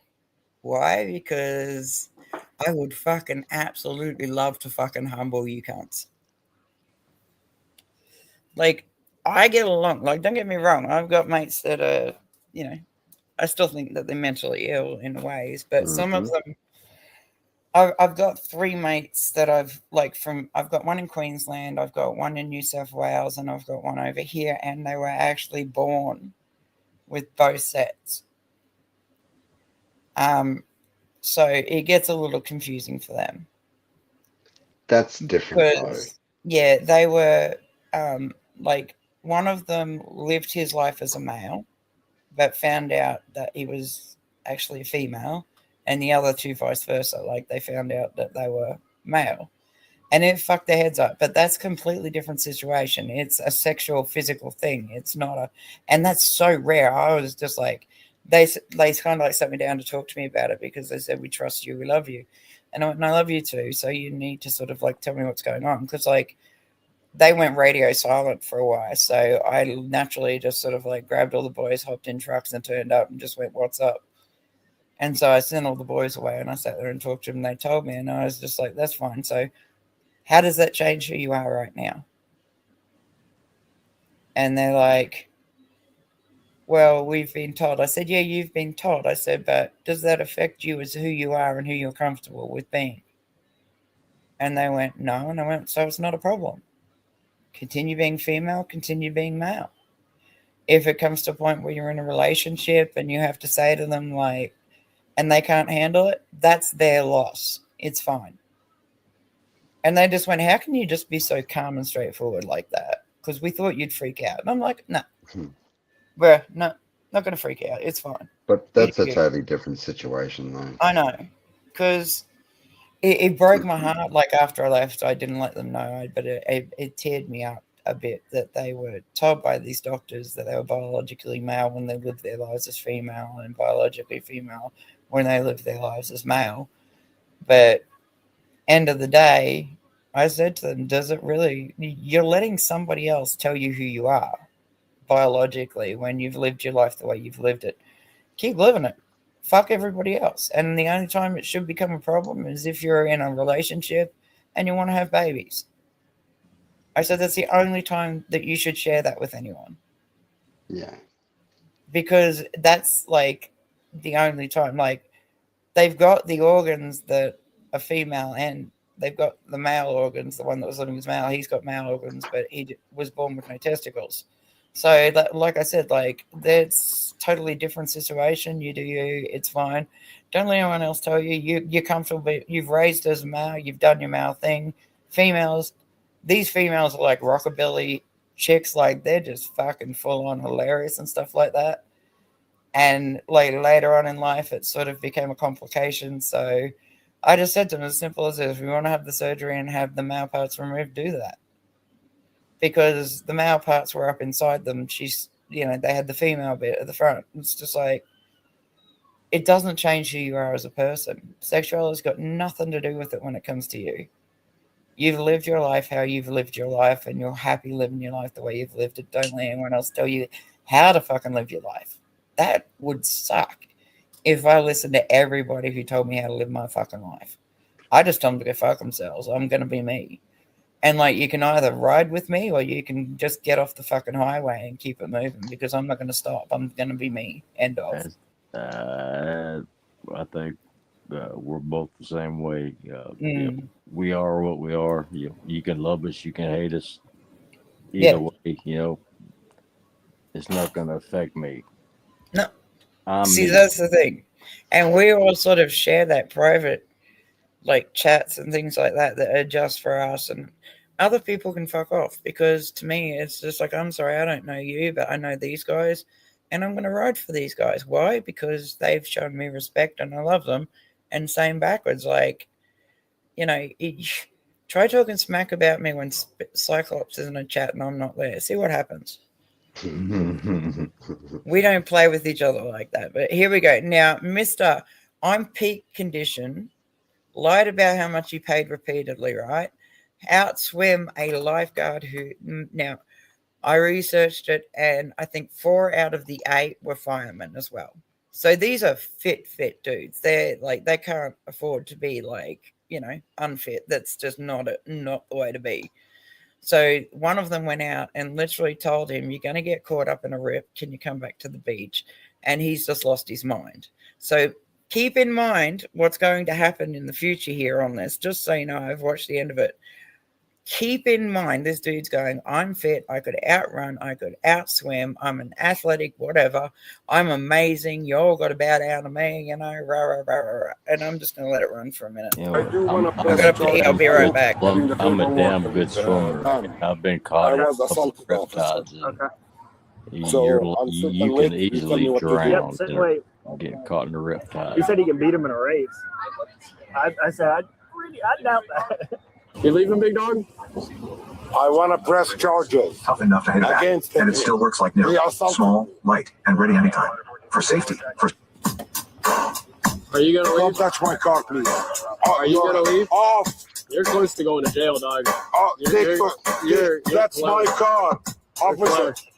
Lee, take your hand off. So I'm going to write you a COV now for littering on the beach for throwing your cigarette. So you go ahead and stay there. And I'll get you one of those, all right? And I'll write you another one for some other violations you want to do. All right. Keep talking, dog. 50 feet. I get it up from over 50 feet. Don't be afraid, no matter what they say. You This guy's. Turn the music down. You're going to go to jail. It's your last warning. I'm telling you. You are this close to going to jail. He's arrogant. Thank you. I am waiting.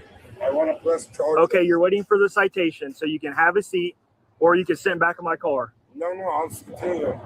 We're trespassing him too. Okay, good. I was this close to 1015, and I'm right.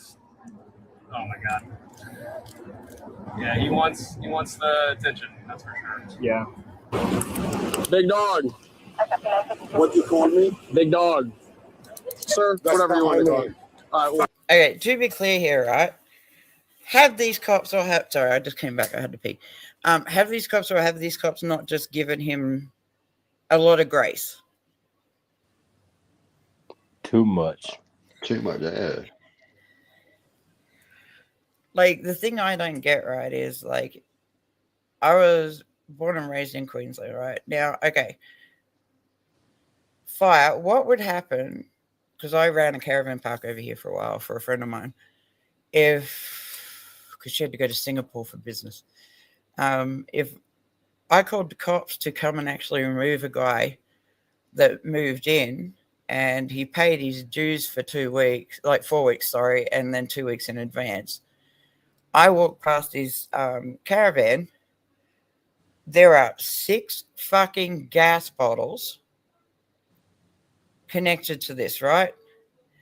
I went to the bathroom, the male bar. Like, I watched this guy. He was fully dressed, and he was gay. He's about 50. He's got a 20-year-old boyfriend, and then the brother was living with him as well. So you can understand I was just not happy about the situation because I was misinformed.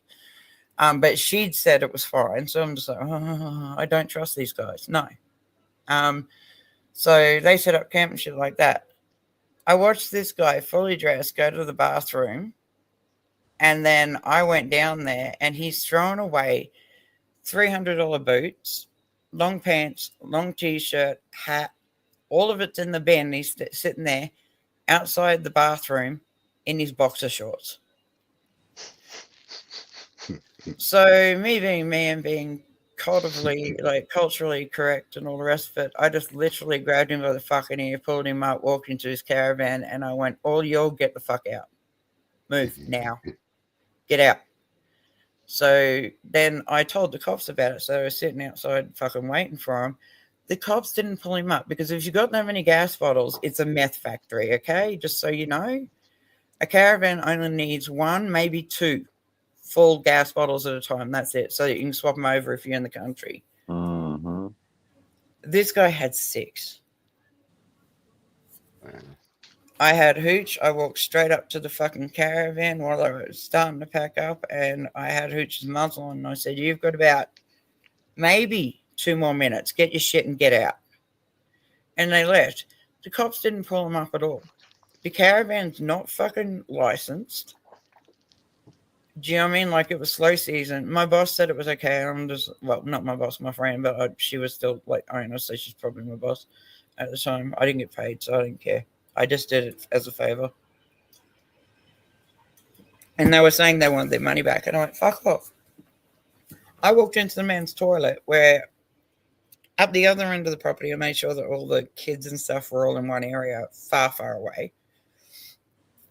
I found 3 meth packets stuffed behind the toilet where you press to go flush it. What do you call it? Cistern? I lost it. Absolutely lost it. And I went up to the guys that were up there and like up the back.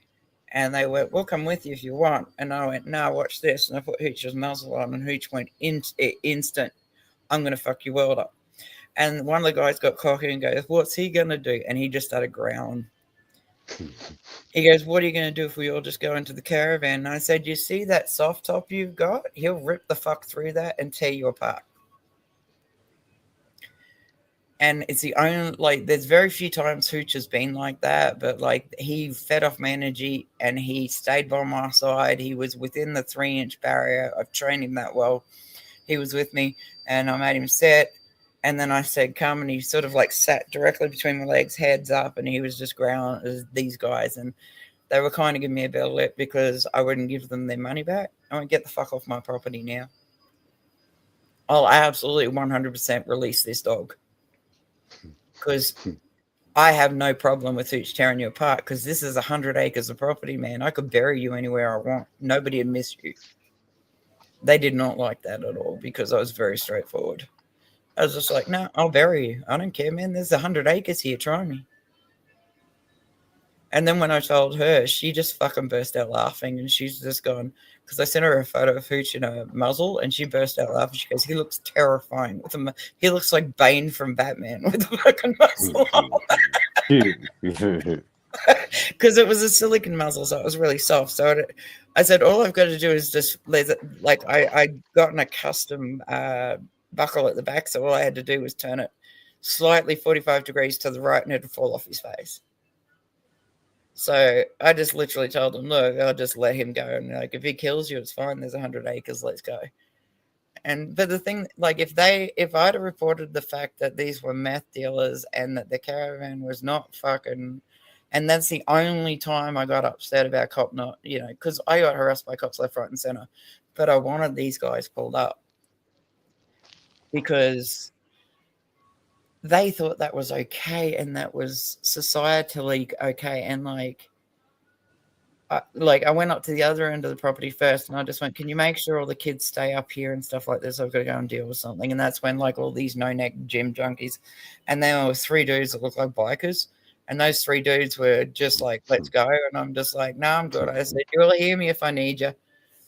And yeah, they were all down to just throw down. I'm just like, no, you enjoy your holiday. I just want to make sure that you'll stay up here until I get rid of this. Because, like, that's the last thing. Like, a kid could, like, go, oh, look, pack it. Oh, look, open it. Oh, sniff. What is that? Inhale it. They're done. I'm not doing that with people. I don't have time for that shit. I'm sorry, but you want to fuck your life up? Go ahead. Don't fuck everybody else's up. Stop calling me that. I'm not a fucking dog. You're going to sign? No, get me somebody else. All right, you're going to go to jail. Hey, free bro, let's go ahead. He got called Big Dog, by the way. Watch. Yeah. Big Dog. What you call me? Big Dog. Sir, that's whatever you want to call me. All right, stop calling me that. I'm not a Muslims hate dogs. Fucking dog. You're going to sign? No, get me somebody else. All right, you're going to go. It's a compliment, dickhead. It's a reference in general. What's up, Big Dog? It's just what they do. Go to jail. Hey, free bro, let's go ahead. You might be a dog, you asshole. You don't call citizens dogs. What's this big dog, Put your hands on your back. Put your hands behind your back. Here we go from big man bully of the beach. He's the man. You all got to bow down to him because he's physically superior. He can outswim you. He can outfight you. He can outrun you. Watch this. Way to lock yourself in the cuffs. Gave you multiple warnings. Not the first time this dude's obviously had dealings with the police, by the way. And to be clear, like the whole fingerprint thing, they take the fingerprints, yes, but when they put him in jail and then they bond him out, right?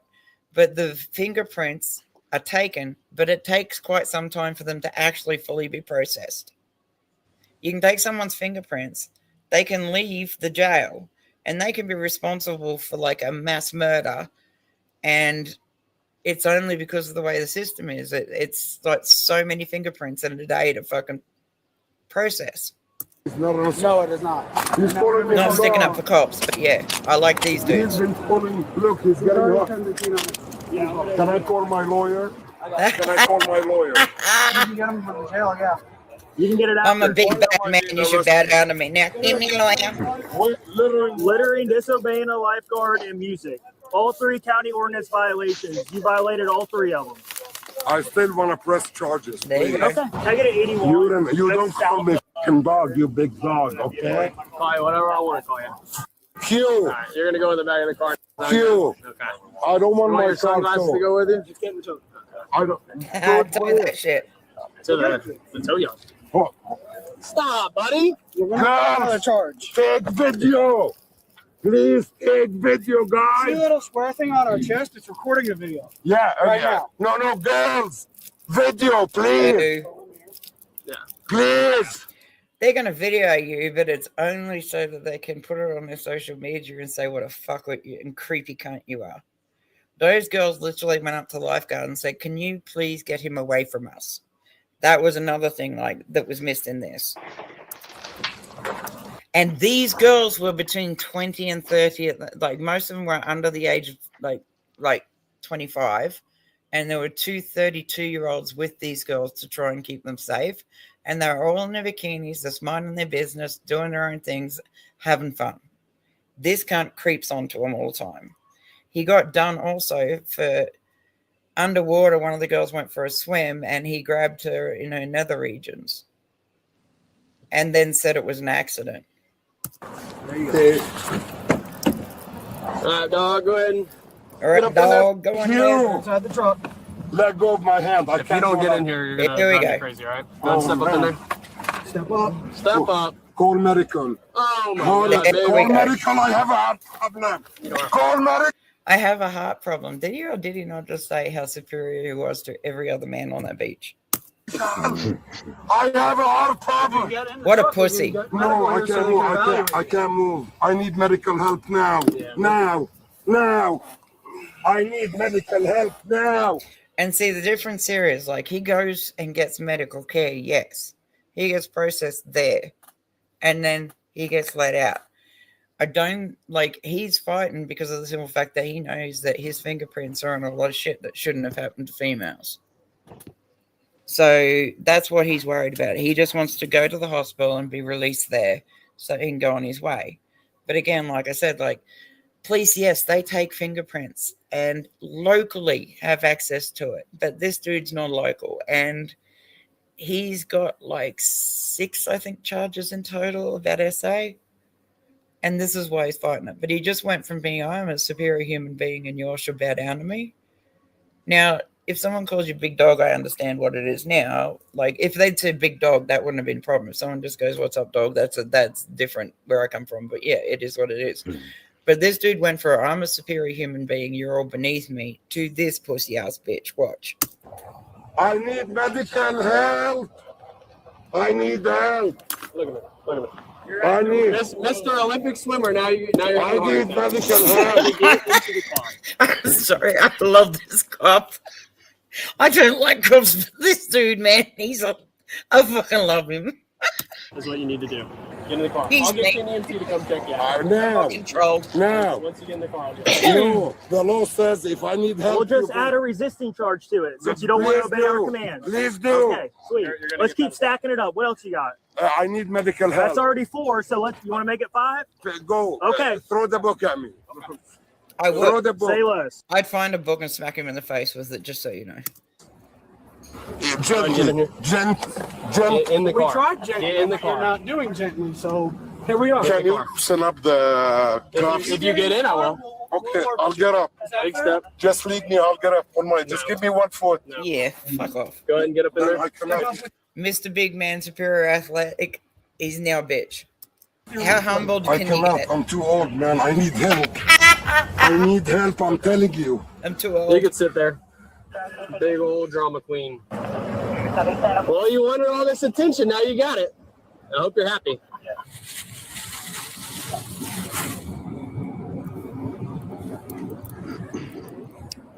Hey, you can hit him with a possession of cannabis charge too.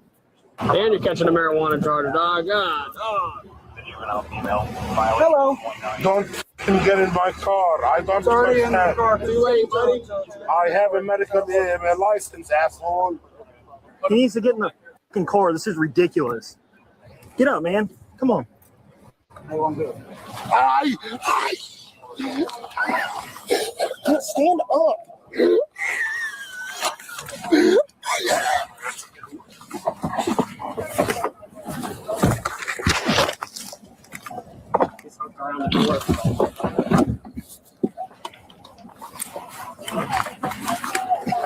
I need help.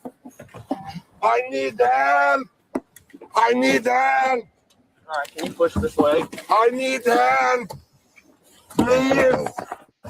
Can you just sit in the car? No. Big deal, dude. Get me an What a EMT. bitch. No. We're literally driving that way, so. This is Burger King. McDonald's, get it your way. I need help. I need a doctor. You're gonna get help from the jail. He's gonna break my truck too. You gotta hobble. You're gonna be fine. Stop resisting. You must be a trumper. I don't like it. I'm not a trumper, but sit back and relax. Sit back and relax. I have a heart condition. I'm fainting. No, you're not. Please loosen my. For you. Relax. He won't even loosen my cuffs. He called me big dog. He called citizen dogs. Is this America? He called me dog. I'm a big dog. No, you're a little girl. Who mama is. She is pretty small. When I'm done with you, she's gonna wish she never had you. Okay. Smith? So 100% here, right? Aussies would understand big dog because it's like a trucker term and as well as other things. But like if you call someone a big dog, it means they're the boss, you know? We understand that. He calls the dog, however, you need to explain it's D-A-W-G. If you say what's up, dog, we get that. But if you just sort of go and say dog in a sentence, then one of us is going to get upset because we don't do that here. Or like shit. But this cunt, mate, it's hilarious what a pussy. Clever. I lost my All of a sudden voice became a pussy. Yeah, from crying. over your dead Hey, mom, John over Love. your fucking mom. Oh yeah, she would never touch you in her life. You're ugly, bud. There, I can't. there. You want some water? Get some water. Not from you, mother. Really? Okay, well, you're not. No, he's not doing that. Okay. What are you doing? He's pushing. Yeah, he's got to tie your legs up because you're acting like a little girl.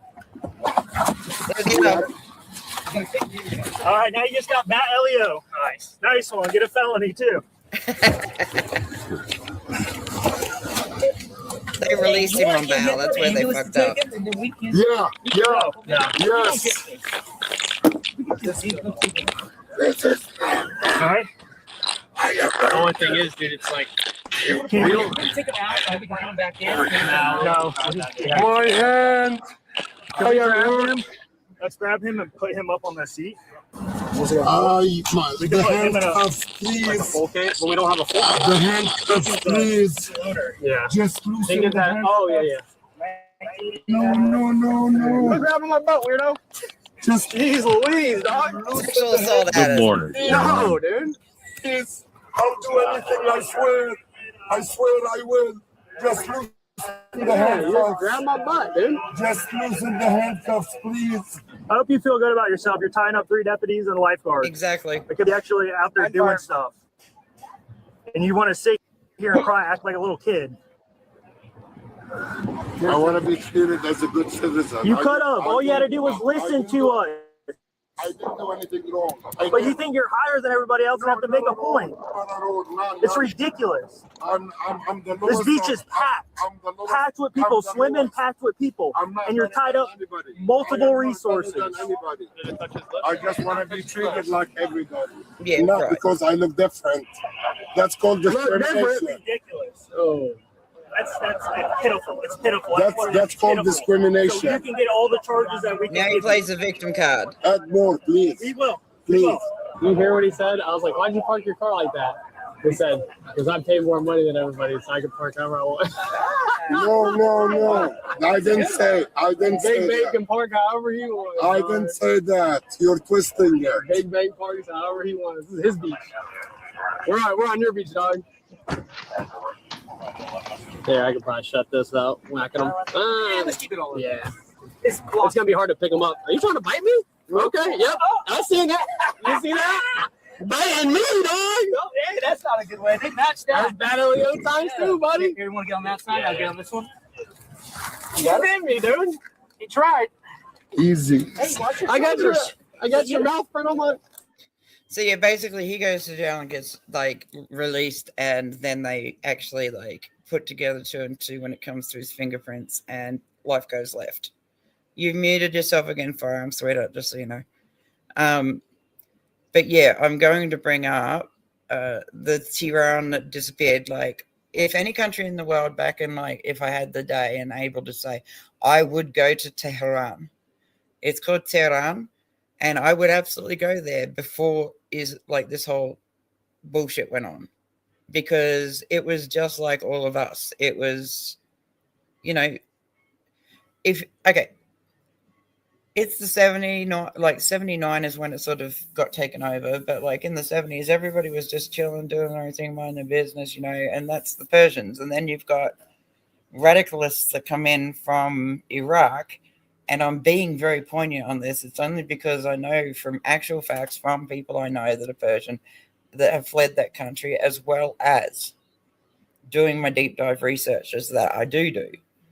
But you all got to just kind of like, if you come across a Persian, they're so peaceful, they're so polite, they're so, they're so inclusive. Like you can walk into a restaurant, for instance, and they'll just instantly stand up and go, come sit with us, we'll feed you for free. That's just how they are. Do you know what I mean?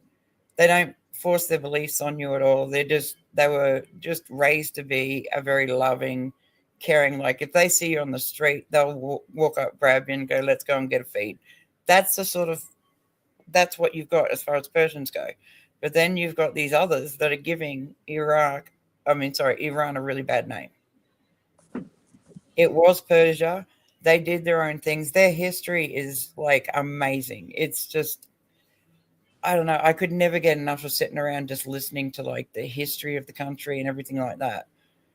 And then when the Iraqis that were Arabic came over, they're literally like killing all the male babies and they're trying to outbreed all the females and nothing is done to them. They can literally walk outside and cut a baby boy's head off and nothing will be done to them because it's part of Sharia law. That's fucked. So they kill the males and they breed the females to outbreed the Persian in them so that they can take over. And now they're coming to our countries and doing the same thing, but they're doing it very silently. Like we've had 2 honor killings here that have been caught. And it's because these girls, their mother had sent them to school because dad was over in Iran. She sent her babies to school.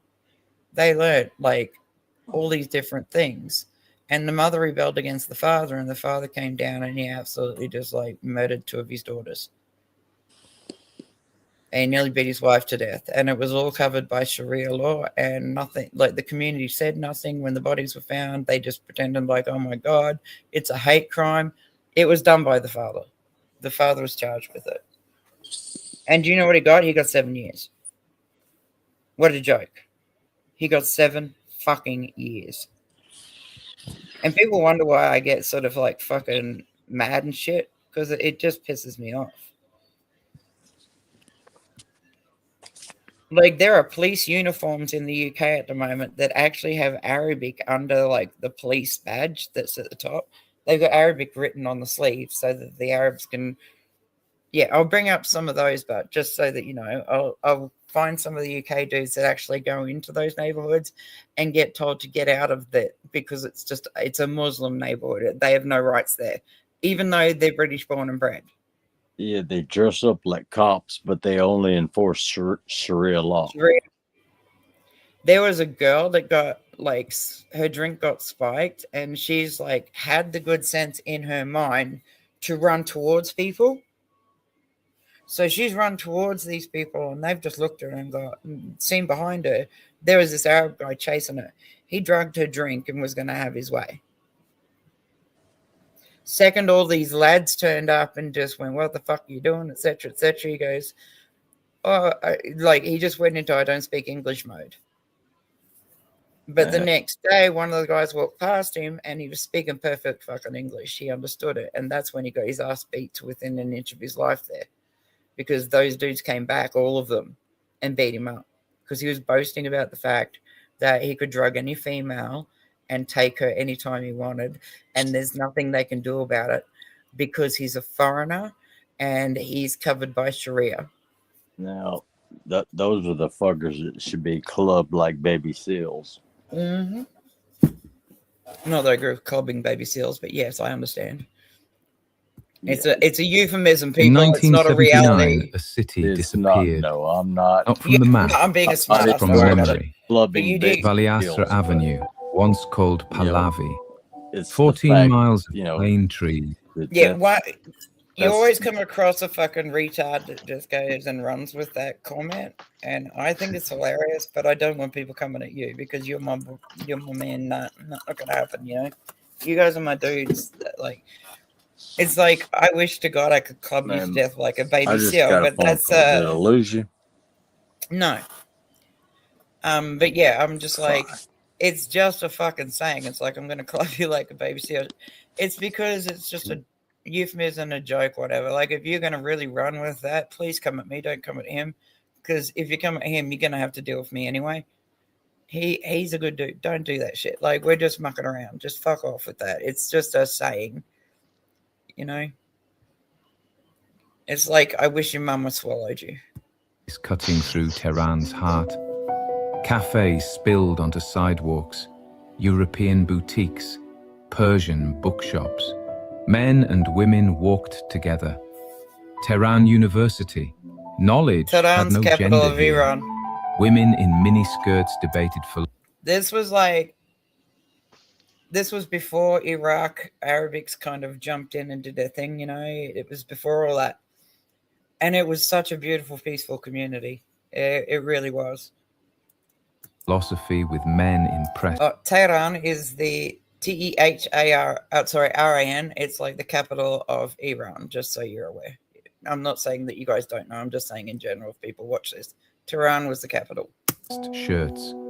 The library stayed open until midnight. Dreams were written in Persian, French, English. The Tehran Hilton stood like a promise, glass and steel against the Alborz mountains. International businessmen, diplomats, artists. Mehrabad Airport, one of Asia's busiest. The world came here. This was a capital city reaching forward. An hour north, the Alborz became Europe. Shemshak, Abali, ski chalets in alpine style.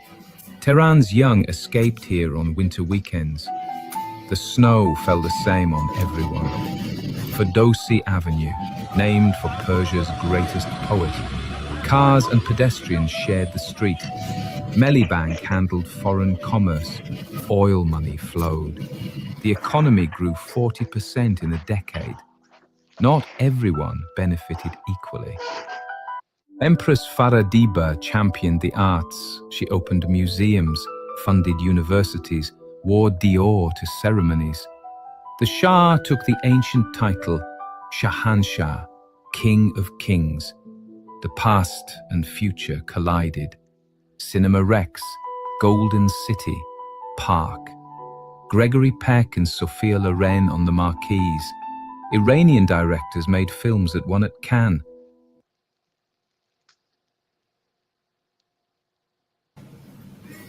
These films were banned. The camera captured a country in transition. Art asked dangerous questions, but questions have consequences. The bazaar never changed. Copper merchants, spice sellers.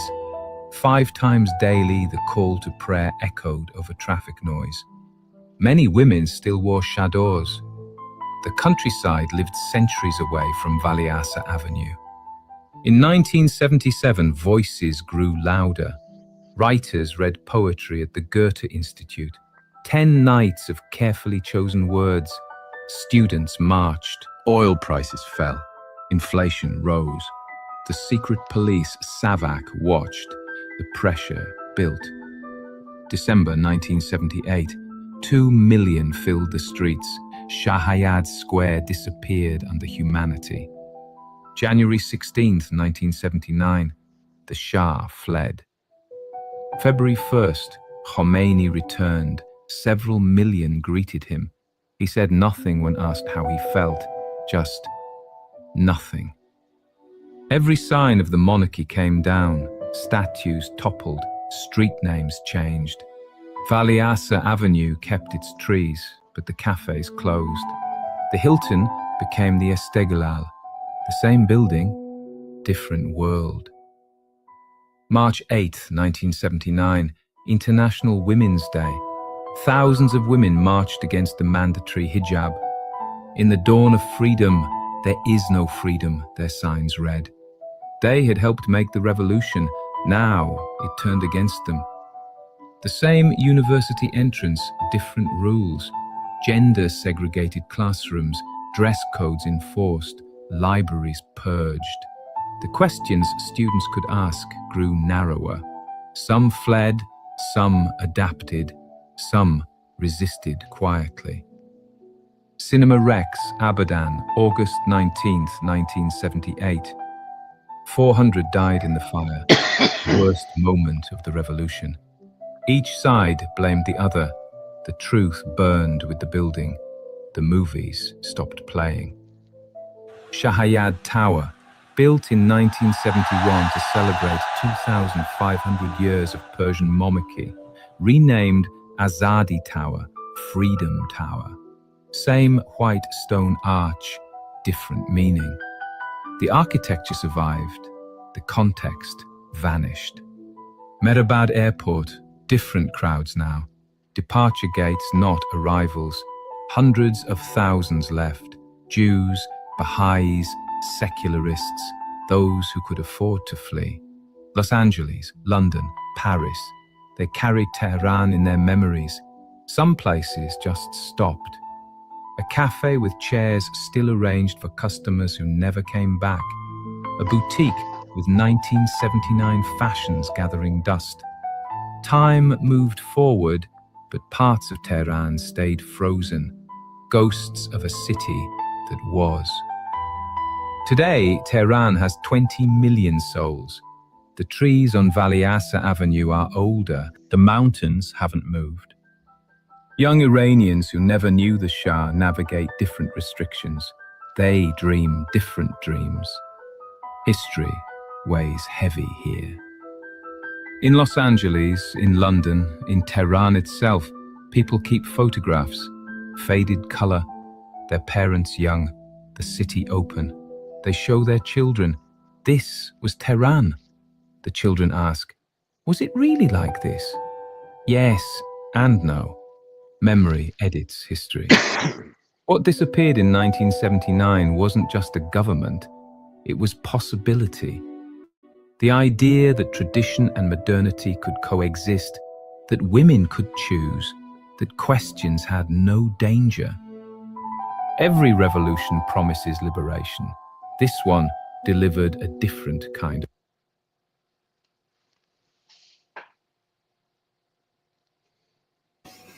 Do you all see the pattern of behavior here?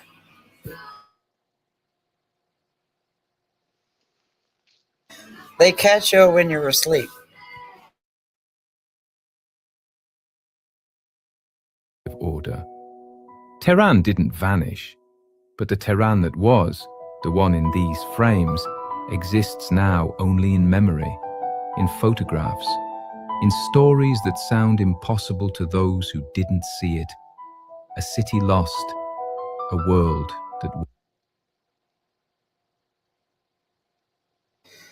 Like, the boys showed me all these photos, like, out of all the treasured possessions their parents paid for a boat for them to come over.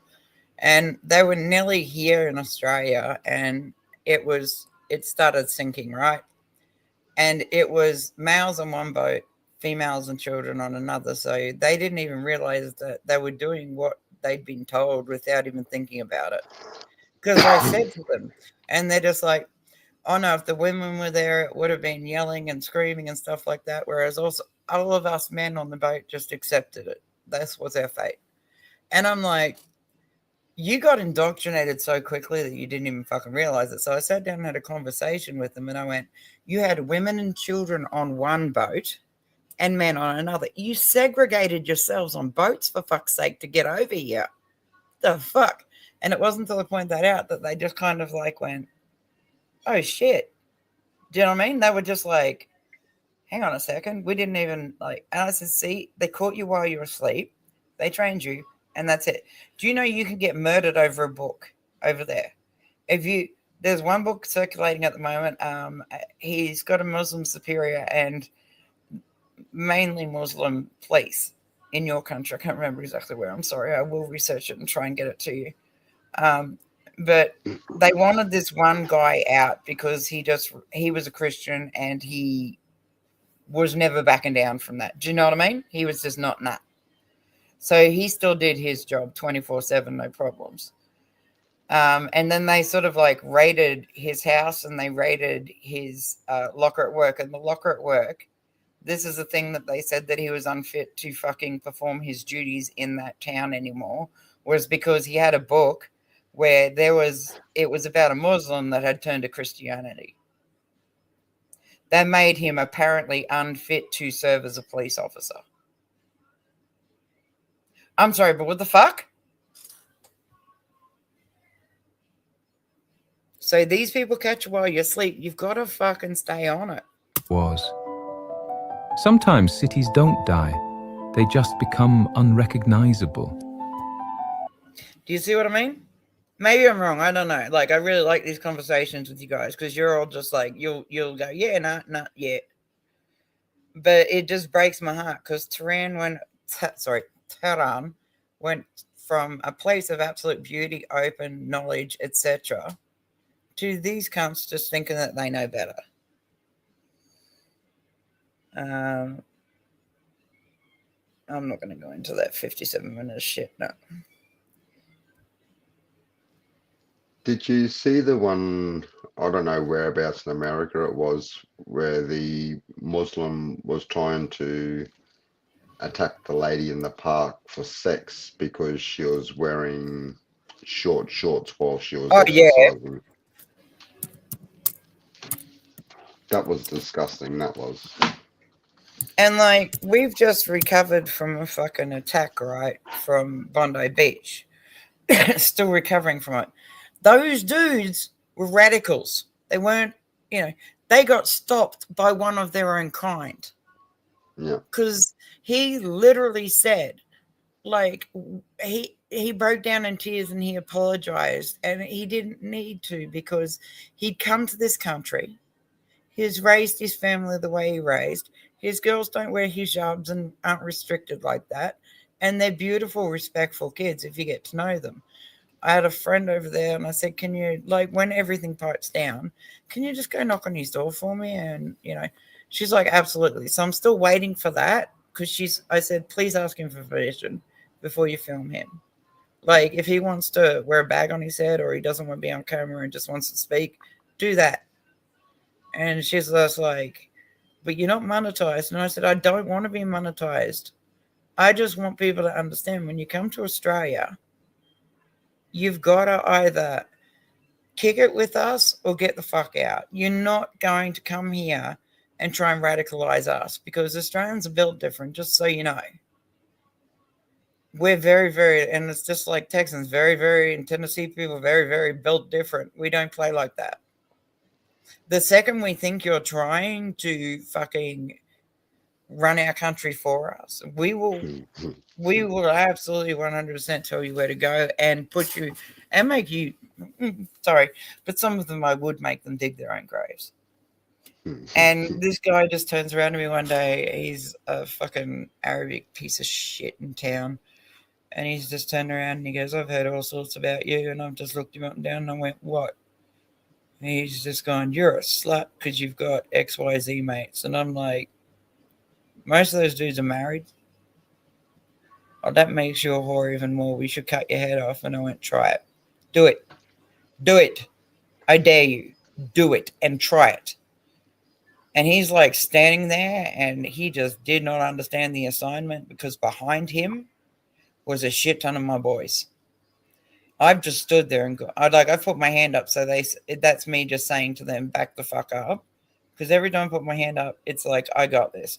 So this dude's just going, you should be beheaded or stoned to death or whatever. And I've just stood there and I've gone, do it. Do it. Do it. Try it. Do it. Do it. Do it. And I've gone, see, you're not a big man like you think you fucking are. You're a pussy. I said, you've just threatened my life. And I'm just going, go ahead and try it. And what are you doing? You're pissing your pants like a little bitch.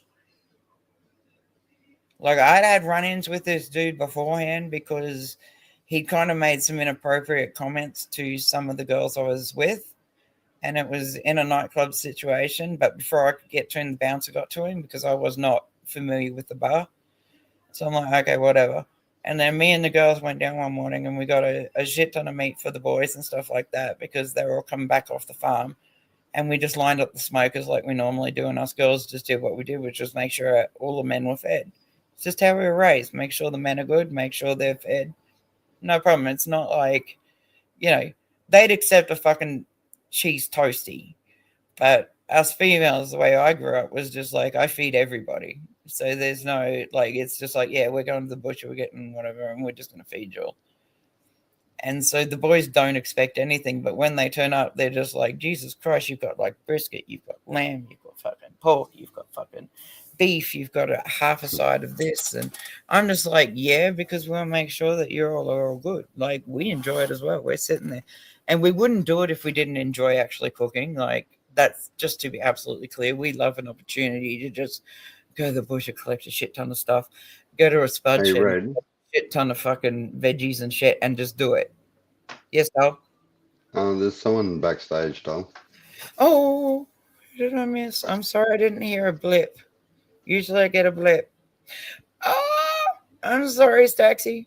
But yeah, I grew up in an environment where I fed all my 8-year-old brothers, my dad, the shearers. Do you know what I mean? That's just how I grew up. I grew up in that environment. And at 8, I was absolutely feeding a fucking crew.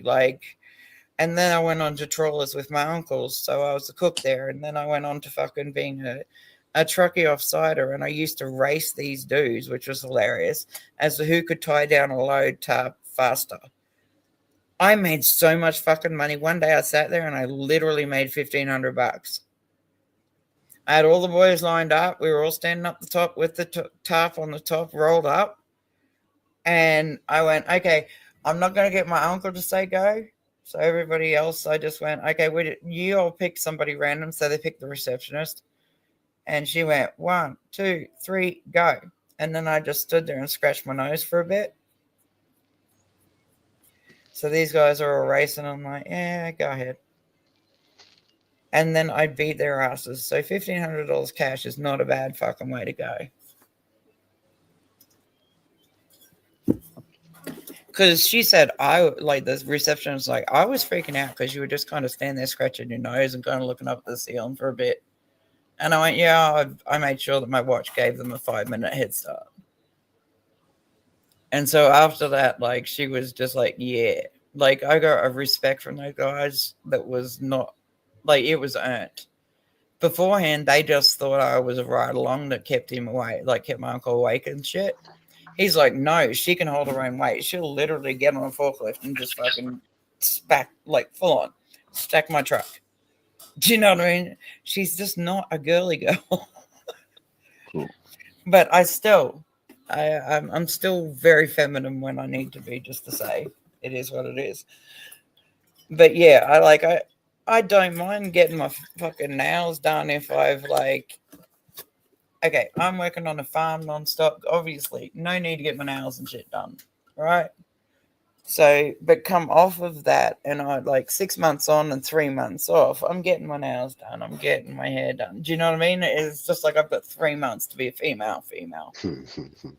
But I still obviously fuck with people just because I can. But the boys are used to me being like that. They're just going, oh, look out, you got girly rogue. Girly rogue's a lot more dangerous than you think because she's got nails and she'll take your fucking eyes out. She's gonna fuck you up. Hey, Grim, what's up, brother? Grim! I'm sorry, guys, but oh my God. Hey, baby, how are you?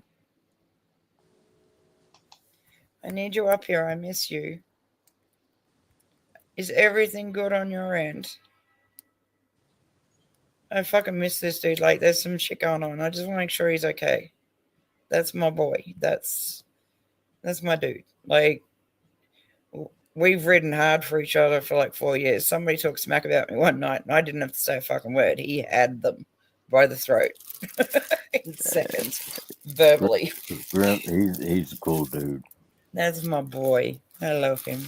Is everything good on your end, sweetheart? Because I made sure that I actually, a mate of mine's got a 3D printer, and I need you to somehow, I'll organize like either a Facebook Messenger or Discord or something that we can all hang out in. I just need your address so I can send it to you. It's literally the Grim Reaper and his wife in front of him, and they're both standing tall. And I just want to send it to you because I designed it. It was fun. Cool. Are you on Discord, are you? Not yet. I was on Discord, but then apparently I was being too much of an asshole. No. Couldn't see that happening. No, I'm adorable. Shut the fuck up. I'm fucking adorable. Okay, from now on, anytime somebody comes at you guys, just turn around and go, no, she's adorable. It'll fuck their world up. They don't know how to cope with that. It's like the universal response is, no, Rogue's adorable. Like, I'm good. I'm your best friend in the motherfucking world 100%, and I will always ride for you. Till you don't ride for me in return. And if it's a one-way friendship, I'm done. I'm good. I can keep it moving. We'll just tell them you're our honeypot. Or my love nugget. Your love nugget, baby. This cunt called me a love nugget. Yes, I'm sitting there going, yeah, fuck you. Gotta dip that nugget in that honeypot. Love nugget. No, I love, like, I don't know if I told you, but I love teaching my nieces and nephews ways to speak without getting, swear without getting, in trouble. The 17-year-olds go, intercourse, which is fuck. The younger ones go, stop being such a fucking butt nugget head. The fucking missuses of, all my brothers passed, so their missuses are just hell, I'm they're just okay. They turned up with my nieces and nephews one day, and my kids, being my kids, were out out and about on the property, running around, being crazy like they normally do, having fun, just feeding the horses and doing their own thing. And these women turned up, and they've got fucking iPad things in front of these children, and these children are dressed to the nines and shit like that. And I'm looking at this women, and I'm just like, y'all are just fucked up in the head. Hello, have you met me? How well do you think this is going to end? So I grabbed each and every one of those fucking devices, and I put them in a box, and I said, we're going outside. And they just looked at me, and I went, we're going outside. I have never seen kids in such pure joy in my life. They climbed up to the top of the barn. They fucking rope climbed down.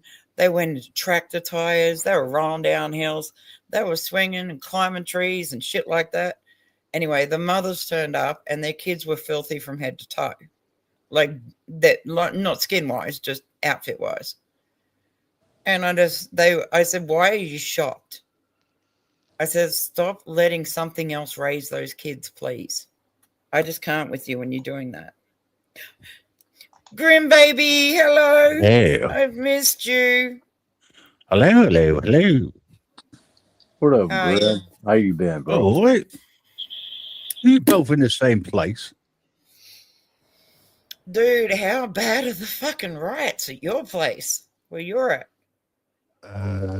Well, I'm just having a brew before I go and see how the missus is doing. Yeah, I just want to make sure you're good. Hopefully she'll be coming home today. Good. No, I fucking missed you, and I've made sure. Us the boys, I've said, everybody just go and send that boy some love. You're a man, but you're one of my boys. You know what I mean? I know what you mean. Him and I are going to do a live stream on his channel that's part of Google, and it's going to be fun. Oh, God, it's going to be interesting. You don't have to give me a heads up so I can watch that one. I love the response. Oh, my God, it's going to be fun.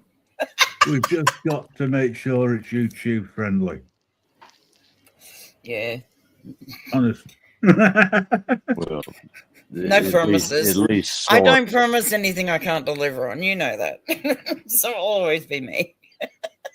There's that risk. I know. Yeah. I know. No, but it's your channel, so I'm going to respect that. Like here, I'll do whatever the fuck I want. Your channel, if you say I can't do this, that, the other, I'll respect it. But this man went on a fucking huge ass live channel with shit ton of people there and just turns around and goes, I'm sorry, but fuck you. You can't talk to her like that because of the simple fact that she's one, not stupid, and two, once she fucking rides with you and she's your friend, that's it. Friend for life. Fuck you. This guy was going, she's a slapper, and that's when this man just, I've never seen this man lose it like that. But he did it in such an intelligent way that he shut this cunt down. I've no idea what you're talking about. Of course not. Allegedly. No, but like, okay, we're getting reports left, right, and center. Like, I'm getting all these dings going, UK is overridden by Muslims, that is overridden at the moment because the police and the public are trying to kill police because of what happened with the stabbing. Can you clarify for me? Because I'm confused. Like, this dude that stabbed him is actually a Sikh, not a Muslim. Okay, yes, you're right. What the problem was, what is, or whichever way you want to look at it. So he was a Sikh, I'm wrong, because like I did a deep dive. First of all, the guy, the Henry who died, right? He phoned the police, right? He phoned the police. Shit. Now, hang on. He phoned, or either he or somebody else phoned the police. Now, the story goes that the guy who killed him phoned the police to tell him that he'd been racially abused by he said bad Henry, words and hurt my feelings. right? And the police turned up and treated Henry as the assailant. Perpetrator, right? yeah. They handcuffed him even after he said, I've been stabbed. He'd actually been stabbed 5 times. And they still handcuffed him. And they still handcuffed him. He died. He died on how the Americans would call the sidewalk, we call a pavement. I don't know what you call it. Yeah, right. But he died there in handcuffs. And his last words were, 18-year-old baby. The last words he heard was his rights being given to him. And I'm not talking about the last rights either. Yeah, because there's... Excuse me, I'm still recovering from pneumonia. By the way, Grim, sorry.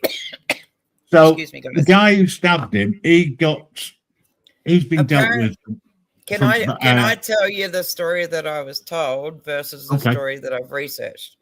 The story that I was told was this kid was on his way to, he was in a suit. I think he was on his way to a job interview or some shit. I don't know. I can't remember exactly. So I'm not going to 100% nail that down because I don't know for sure. But then this guy came along. Now, this guy has been reported by his own community that are Sikhs that he is dangerous. Like, you know, he'd been reported because he was violent. Yeah. Okay. So I'm like, okay, let's go with that sort of information. So I've kind of like done a deep dive, and the deep dive I had, I'm just going to try and bring it up. The guy was reported repeatedly for being a Sikh. Now, just to be clear, okay, I grew up around a lot of Indian people. My neighborhood, there is nowhere you could not go. With my kids when I grew up. Like, my kids were in a neighborhood that was like that. I had a tattoo parlor, and these dudes would just come in, say hello, and, you know, the whole entire community was good. The thing I have a problem with is they're all running this narrative that he was a Muslim. And I'm like, I'm sorry, but what? I'm pretty sure that he was reported for being a Sikh. Yes. So he had been reported by his own kind repeatedly about how dangerous he was. He'd done let's see, I'm going to try and find there's all these fucking hot takes of all these people running their mouths and just going left, right, and center. I'm trying to find the bit that I saw earlier. What was the assailant's name again? I can't remember. Like, there's always this like Henry Nowak, but there's no, what's his name? Oh God, off the top of my head, I couldn't tell you. But he's been found guilty and been put away, so to speak, right? But he did it with his... That's not the reason why people are upset with the police, though. No, I know that. But they're all running the narrative that he was Muslim. He was not Muslim. No, some are, but it I has found it. actually... Hang on. I found it. Let me bring it up, and then you can kind of... Because you live there. Do you know what I mean? I'd much rather hear directly from you because you're living it. I'm not doing this to be an asshole. I'm just doing this because, like, you live it. So I'm going to absolutely 100% always trust you when it comes to this shit. Give me 2 seconds. I'm going to stop screen. Then I'm going to start screen. Because, yeah, he was literally a Sikh. He wasn't a Muslim. But Muslim and Sikhs are kind of lost in translation. People don't understand that Sikhs are all about nothing but peace and balance. Like, I used to go and hang out with these dudes, and they'd teach me how to, like, use swords and knives and stuff like that to protect myself. They'd wear their ceremonial knives, but under no circumstances would they pull them out in public because that's considered a violation of, like, their beliefs. Yeah, they carry them. They do not draw them unless it's to do with a ceremony that they have to perform, but it's usually behind closed doors anyway. Yeah. No, but like you're living it, so I'd rather make sure I get the information directly from the horse's mouth. Vikram Digwa selecting his swords at a Sikh martial arts event in East London. He's a Sikh, guys. The video shared with Sky News was taken 2.5 years before Digwa went on to kill teenager Henry Novak. A death which the Sikh community believe might have been prevented, given they'd already raised concerns about him to police. Where this is actually going is we have been thrown under the bus, and our sacred Quran has been called into question. With Sikhs across the UK facing a backlash following Digwa's conviction, political lobbying at the highest levels is underway in the UK and from India, with calls for a public inquiry. The reason why we've called for a public inquiry, it's the only way to get to the truth surrounding this whole affair so we can learn the lessons and to learn whether actually Henry... What accent does that man have? Couldn't tell you at the moment. He's very, very like English. Do you know what I mean? Like the way he talks is very English. Now you've got, if you look into the Sikh culture, there's all different sorts of turbans color-wise because it's different ranks and stuff like that. Now, I had a problem with an Indian guy that used to come in and kind of make inappropriate advances towards me, even though I'd said no, thank you. So instead of going to the police, I went directly, I suppose, not their leader, but the second in command. And it's just like, it's a biker gang sort of like structure. You know, you go to the sergeant at arms, not the person running the show. So I went to him and I told him what was going on. And I said, look, I've got my 2 little girls. They, you know, I go pick them up from school and I bring them back and they sit and they draw with their uncles who are tattoo artists. Do you know what I mean? Like, they're not my blood brothers, but they are in the way I grew up. So it's very much like I go to the sergeant at arms when it comes to them. So the guy said, okay, so when does he come? And I say, this time generally. And I've said no repeatedly, politely, and I've told him to fuck off. And he's about to get stabbed by one of the boys. So he's gone, okay, thank you for bringing this to our attention. So 3 of these dudes stood in the alleyway, which was with the back door open, so they could hear and see what was going on without being noticed. Mm-hmm. And that dude was absolutely under no circumstance. He got stripped of everything and was excommunicated from them because they heard me just go, no, thank you. And this is the first time he's done it. He started to walk towards my daughter. Mm-hmm. I jumped that counter so fucking quick and I grabbed the keyboard and smacked him in the fucking head repeatedly because he advanced towards one of my kids. He thought me being a single mother of 2 was going to make me an easy target. But yeah, they stripped him of everything. His wife divorced him. He was a married man with 3 kids, for fuck's sake. But yeah, everybody's running this narrative that this guy was Muslim. His life No. could have been saved. No. And they even reported him. Absolutely. Because if the police had acted on the reports to them and CPS had taken this seriously, Digwa could have been off the streets. In 2023, Vikram Digwa had been reported to police by his local Gurdwara, or place of worship. We've spoken to the person who says they lodged the complaints over what they describe as safeguarding and the theft of weapons. We've revoiced their words. I was really deeply concerned and made the reports to the necessary people and also chasing them as well. It really did impact me for a long time, his behavior. He is a monster. He's not at all representative of Sikhs in our eyes.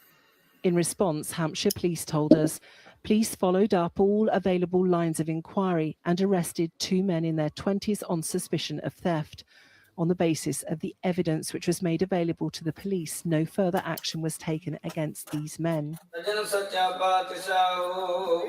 The Sikh community prides itself on its peaceful integration into British society. But since Digwa's trial, it's been subjected to a torrent of hatred online and at this Gurdwara in West London on the phone. Okay, people have attacked an actual, a prayer worship place, right? Now, do you see women segregated from men in this entire prayer thing? No. These people are literally the most in their country, okay? If you're walking down the street and somebody attacks you, trust and believe that these cunts are going to come out of nowhere and they're going to protect you. See, there's a difference there. Whereas if I was to walk down the street in a Muslim country in a short skirt, boots, a cowboy hat, and a mini top, I'd get murdered. No one would come to my aid. Yeah. If I went and walked down the street and the entire neighborhood was Sikhs, guess what? Trust and believe, under no circumstances would I be touched. And if somebody tried to touch me, they 100% were going to jump you. It's not going to happen. So let me. There's always that one bad apple. Yeah, let me clarify a few things. Right. So go for it. This guy who killed Henry, right? He didn't use his religious knife that he's allowed to carry. He used something totally different. Right? He used a different knife. All the reports we've had over here, I've been trying to do as deep a dive as I can from here because I can't get into UK stuff like you can. We were all told that it was actually a hooked knife that was his ceremonial sword. No, it wasn't. Well, not sword, dagger. Yeah, no, that's the way the press put it out. And they were trying to. I'm asking. You live there. The issue now, as a result, there's two things. One, our wonderful, stupid Prime Minister has got on the offensive to say that there should be all knives should be banned, including the exception for which is in place for carrying of knives for religious purposes, right? Yeah, in public. Well, seriously, how is that a hard decision to make? I'm sorry, but how is that a hard decision to make? If they'd have to change the law. But if I walk down the street with a knife and a cop saw that, would that not be a problem? Well, there isn't an issue, in my opinion, of Sikhs carrying a ceremonial knife.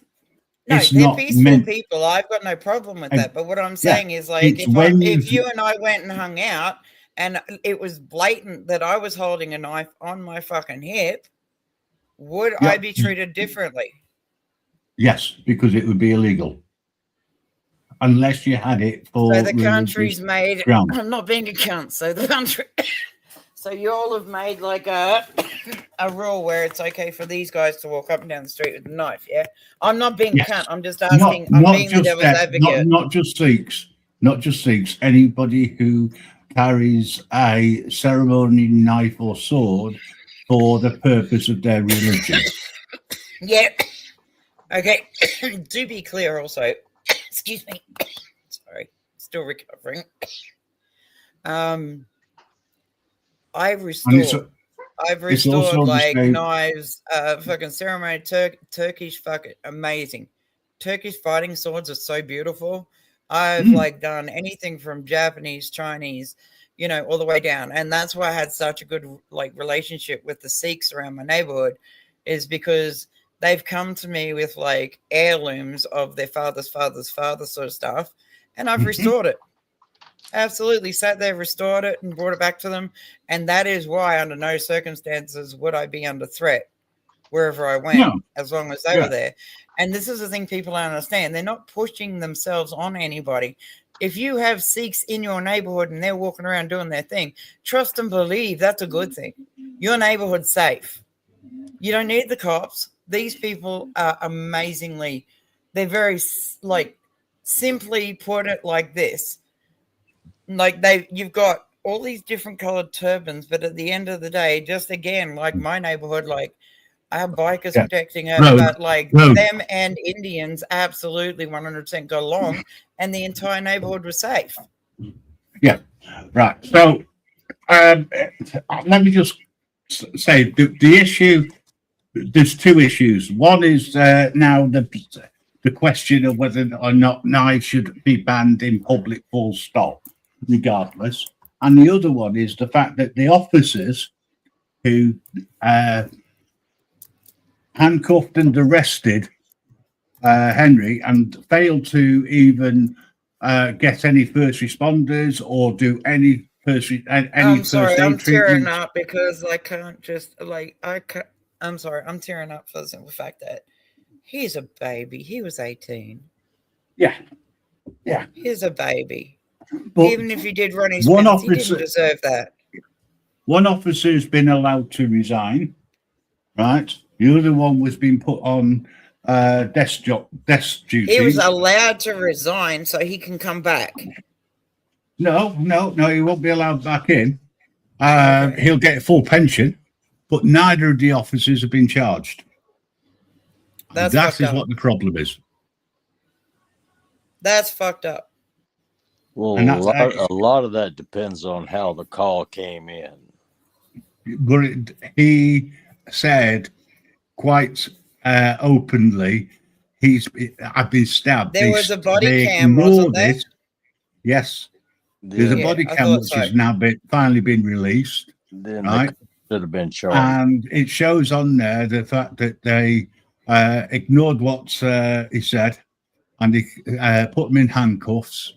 They dragged him, moved him out of the where he was, so he's more on the pavement. He was bleeding. That's the thing that just I can't get my head around. How could you not see? He says, "I've been stabbed," and he's not been fucking like it's this other guy's like he hurt my feelings with words.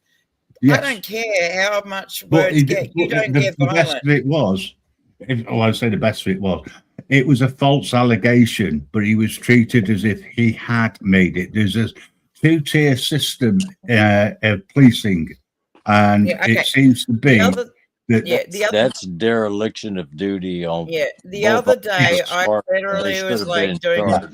As I say, I need to. Oh, sorry, darling. I've got to get out. I know, darling. Sorry. I've got to leave. I just thought I'd hop in because I didn't have a chance the other day. I miss you. I miss you too, and you, Stax. No, you don't miss him. You miss me more because I'm fucking the door. Well, fuck you, Stax. He misses me more. Fuck you, Stax. Allegedly. I believe that 1,000%. I love you.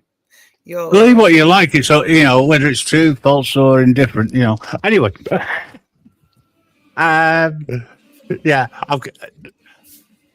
I just hopped in to say hi, and I got dragged into this. Yeah. Sorry. The only reason I dragged you into it because I'd done some research and I just needed you to confirm because I didn't want to be wrong in saying what I was saying because I just went apparently and then other people saying he's Muslim and I'm just I don't know about that. All the research I've done, he's a Sikh, he's not Muslim. Yes. Well, main thing is y'all take care of each other and be safe over there. Yeah, we love you. Yeah. I say the same for people over in Australia, Canada, the US. The world's a shithole. Excuse my French. You know, Give Mrs. we've Grimm got to my look love and after a each other. hug. Anyway, I'm going to go and see what the missus do, whether or not she's coming home or what. Give her my love, please. I will and do. I'll try and work out either a Discord or a Facebook thing where we can all talk. But please give her my love because she is such a sweetheart. Yeah, I've just got to remember you're nearly 24 hours in front. I love you, baby boy. All right, you take care. Everybody else, and you, Stacks. Love and adore you. You know that. Bye. Before I forget, you got to play this. It's in the chat. Okay, it's a piss take out of the police in Wales. All right, take care. Bye. Love you. Bye. Peace. I love that man. He's awesome. Like, he's been through it, and it's kind of like I said, I did a deep dive, but all I came up with the Sikh was not Muslim. But then there was this other like 3 reporters that were saying he went from being rejected from the Sikhs because of his behavior to being a Muslim. And I'm sorry, but this dude lives over there and he does the deep dives. He's got access to shit like the fucking body cams and stuff that I don't. So, yeah. But I'm really glad that got clarified. But you'll see all these main channels just going Muslim, Muslim, Muslim. And I'd really love it, like, if you've got mates and stuff that are kind of like having YouTube channels going, he's Muslim, I'd really like you all to stand up and just go, no, he was actually Sikh. But like I said, the Sikh religion is complete. Like, okay, my entire area was covered with fucking bikers, right? The second if a pedophile moved in, trust and believe that dude would not stay long, if at all, in his life. But yeah, it went from that to Sikhs being in my neighborhood where I worked and shit like that because I owned a tattoo parlor. They all came around and hung out outside and stuff like that and talked. And we all had like a really good relationship. And the bikers, when they went off, they didn't fear anything happening to that neighborhood because of the Sikhs.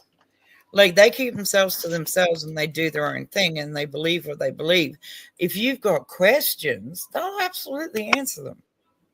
100%. They won't take offense. And the different colored turbans for a reason. But yeah, that whole thing just kind of fucked me up. I was just like, okay, all I can find is Sikh. I cannot find Muslim. So thank you, Graham, my love, and please give Mrs. Graham my love, and please let me know how you're going. Yeah, no, I have a mate with a 3D printer, and I've designed like a Grim Reaper with a woman, and they're together, and I really want to like send it to him. Cool. He's been through it. Him and his missus have been through it, and that's why I kind of like said to you, oh, please go over and give him some love. Like, yeah. Like, I get out of pocket sometimes, like I normally do, and he's just like, hang on a second, because it's his channel, I'm going to respect it. But sometimes I'm just a cunt in general. And he's okay with that. He's like, no, that's her. She's fiercely loyal to her friends. Like, she's the one that you don't want on your opposite side, because she'll hop up on a panel and she'll absolutely fucking verbally shred you to pieces. Because why? Those are her boys. That's just how it is. It's just, I don't understand why that's so hard for certain people to understand, because it's just like, I am protective. I grew up to be extremely protective of my friends and the people I love and care about. Do you know what I mean? Mm-hmm. Oh, you've got to drop that shit in private chat for me, and then I'll look, darling. Okay, I was looking at this one thing on YouTube, and there's this guy that goes around and I'm trying to find it. Maybe, Graham, you'd probably know it better than I do, darling. Can you just hop up in the chat and, like, in the private chat? I won't bring you up, but can you drop that link so I can play it, darling? But, yeah, there's a guy that goes around and all he's doing is filming. Like, literally just filming. He's not doing anything to aggravate anybody. He's just literally walking around. There is a link in the back there, Dom. Oh, okay. Give me a second. I'll hop onto it.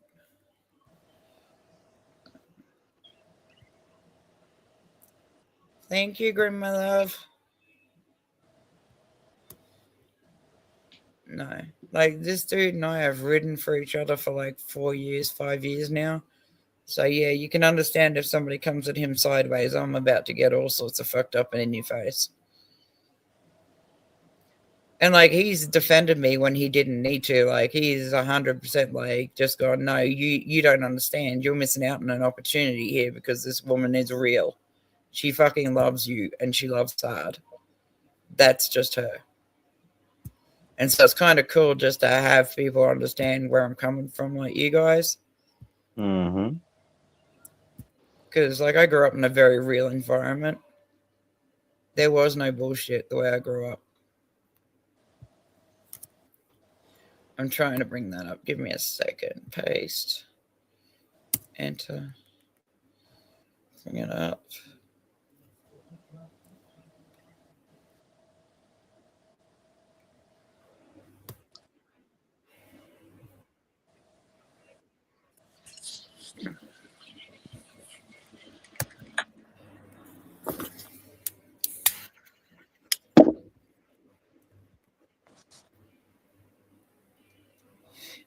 Is it supposed to be a woman with a very tight ponytail and ears like a cauliflower? I've literally put that link in. This is what I got, so don't blame me. This is what I got. Like a cauliflower, okay. Nah, she looks like she really needs to let her hair loose and give a dude a good, like, head job, just saying. Like, fuck the ponytail. Take that shit out so that you can give a good head job. I'll say, there's, can't disagree with that. Dude, like, the minute a chick puts a ponytail on, I'm like, nah, you let that shit loose so he's got something to hold on to. Handlebar. I'm confused as to why, like, women put their hair in ponytails. It's under Section 35 Act, but at the minute I'm giving you a Section warning. 35 of what? Yes, it doesn't matter what. No, it does okay? matter what. No, okay. This is end of now, okay? Just because you're filming me, it really doesn't intimidate me. It doesn't scare me. Okay. You don't You've got a mask intimidate on your me. face like trying to hide your identity. She's a cop. You don't intimidate me. You can try and arrest me and everything like that. All right. Well.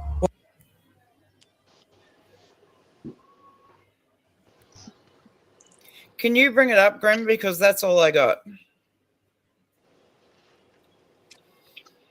Yeah, there's another one there. Oh, there is another one there. I'll just finish this one and then I'll Put the wrong one in.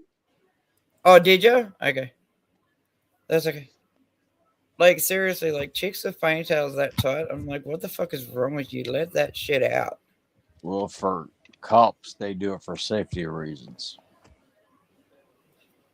I suppose. I don't know. Like, to me, it's just kind of like, let my hair loose and, yeah, you grab it and see what fucking happens, motherfucker. Like, I know with nursing staff, they generally keep their hair tight so they don't. Oh, yeah, I suppose.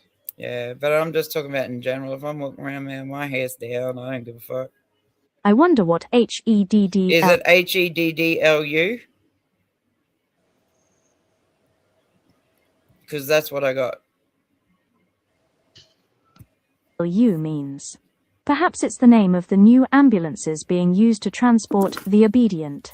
Operated by the Blue Line Gang MOB, making sure everyone does exactly what the Prime Minister wants, when he wants it, and wherever he happens to have changed his mind to this hour. To be fair, keeping up must be exhausting. The poor bloke seems to change direction at least 4 times a day. By lunchtime, today's policy is yesterday's conspiracy theory and tomorrow's U-turn. And have you noticed the colors? Yellow and blue. Coincidence? Almost certainly. But where's the fun in that? Anyway, back to the original question. What does HEDDLU stand for? I wonder what HEDDLU means. Perhaps it's the name of the new ambulances being used to transport the obedient. Operated by the Blue Line Gang MOB, making sure everyone does exactly what the Prime Minister wants, when he wants it, and wherever he happens to have changed his mind to this hour. To be fair, keeping up must be exhausting. The poor bloke seems to change direction at least 4 times a day. By lunchtime, today's policy is yesterday's conspiracy theory and tomorrow's U-turn. And have you noticed the colors? yellow and blue. Coincidence? Almost certainly. But where's the fun in that? Anyway, back to the original question. What does HEDDLU stand for? I wonder what HEDDLU means. Perhaps it's the name of the new ambulances being used to transport the obedient. Is Well, that tell the us, one? bitch. That was what came up. Yep. Right. Very quickly. Where Yes, you my see love. the ambulances there, Yeah. that area is for ambulances only at the Oh, okay. A&E department or ED, whatever you want to call it, right? Oh shit. And police van, because in Wales it's headu, right? Spelt Yeah. the way it is, right? So it was parked in an ambulance bay. Thought, I wonder if it's one of these new police vehicles where they move their own casualties to hospital, and they seem to think they're an ambulance rather than a police van. Yeah. I mean, they're so entitled. It's entitlement. I can park anywhere because I'm a copper. Really? It's had nearly 300 views. It's a tongue-in-cheek piss take out of the Welsh police. No, I got that. I was just sitting here going, I'm just going to wait until you go. Right, I'm going. Bye. You know me. I kick it back and let you do you. But yeah, this man stood on business and just went, there is one thing you can never fault Rogue on, and that is her fucking loyalty. Because like so many people have missed out on that opportunity of me actually having their back because I am who I am. And I'm just like, fuck you. I don't care. If you want to mine, I'm 100% always going to ride for you. You tell them, Love Nugget. Hey, hello. Fuck you and your Love Nugget. Hey, beautiful. How are you? What you up to, Bear? Not much. I did comment first just to ask if it was okay for me to join because I didn't want to like jump in if in the middle of something. Oh yeah, while no, you're bro. talking. We're very fucking informal here. We all just hang out. It is what it is. We're very informal. Oh no. Well, thank you for having me. It's just as I said, though, I just didn't want to jump in the middle of something. I don't know. There's so many people in here that like say to me like, "We love what you're doing as a content creator." I'm like, I'm just me. I'm sorry, I'm not a content creator. I just hang out with my friends. That's it. That's the best thing to do, though. To be honest with you, just a small little thing. But like, okay, you're British. Can you tell me the dude that goes around and gets abused by Muslim people? I can't remember his name. He goes into like areas and he exposes the Muslim men for what they are, and because like they assault British girls that are wearing shorts and stuff like that. And I can't remember his name. You always know, but he fucking punches back. He doesn't play. He's like the two I know of. There's Billy Moore and there's Charles Veach. I've got this one thing that somebody sent to me. I'm gonna bring it up. I've not watched it, so hopefully you'll sort of, because you're British, especially, you'll be able to sort of fucking go there. I don't know. You're still in Britain, aren't you? Yeah. Sadly. Yeah. So you'll be able to actually like these cunts find you when you're sleeping. That's the problem. Like they sneak up from behind. They don't play face to face. No, there was. Did you see the recent one in Ireland? Can you make sure? Yeah, the beheading. Mm-hmm. Can you drop that link in the back of my chat because I've been trying to find it. The video. I've not been able to find. Oh, I'll look it up after this. But yeah, the boys were talking about this. Like, I don't know if you've met Fire and Staxy. Staxy's Tennessee panty melter. Firearms Aussie panty melter. It's just who they are. Listen to their voices as a female. You'll absolutely know. That is a very appropriate answer, my friend. I was going to say though, with the video of the one in Ireland, I think it's been scrubbed online. I've got the video myself, but it's on. I tried to Google it as well, but like the ones that I've seen have just been like they play 2 seconds and disappear. and they're very blurred. I've got like the raw footage video, but I'm not able to post it because it's a file, not a link, sadly. Oh, okay. No, drop your link. The boys, like in private chat as well as in normal chat, go for it. Just drop your link. The boys will follow you. Oh, no, it's all right. So my channel's just like that. So you can see this, right? Like. Oh, yeah, I can see that. You've probably seen it, but we haven't. This is just something that was sent to me. They said, can you put this up? And I'm like, yeah, why not? Oh, hang on. I fucked up. All men, all dressed in black, most with face masks, and they were protesting about an anti-Islamic extremist demo that in fact was banned. And as they marched, this army of young Muslim men in Islam, as they marched past the left, holding up their sort of Queers for Palestine banners. Yeah, they died. One says to the marchers, we're on the same side, to which he replies, no, we're not, mate. And I hope the left finally wake up that actually there is something even more dangerous than identity politics that is going on, and that is the turning of a collective blind eye to Islamic extremism and Jew hatred openly on the streets of this once great nation. Okay, I'm going to drop this because his, like... Again, the Okay, just to be clear, I'm going to drop this because the guy on the right there, when he's speaking, I watch his lips and it doesn't match up to what he's actually saying. So I'm not going to put this up because it's AI. It's easier to tell. I'm just not playing with that. I'm not doing that. Because, if you watch it and you hear the words, like that's my biggest thing is like, I'm pretty good at this now because I've been through it. When the mouth words don't like match up with what is being said, that's AI, and I'm not going to put that false bullshit out there. Yeah, because you'll get labeled as like, oh, you spread like misinformation. Yeah, I'm not doing that. No, it's not so much that. It's just that me and the boys are real, and we just don't want that shit on our screens that's bullshit. Yeah. But yeah, they've literally like run the narrative with AI over his mouth, and they've let the other guy speak how he normally speaks, but the white dude could, like, his words, his lips, and the way he was speaking did not match up with what he was actually saying. So I'm not the one for the bullshit when it comes to that. I'm just going to go, if I doubt it, it's not going to be played here. Oh, yeah, no, that's a very good position to have. You know what I mean? If I'm like seeing it and it's not making sense, it's going. It's just not gonna, it's not going to be part of our conversation.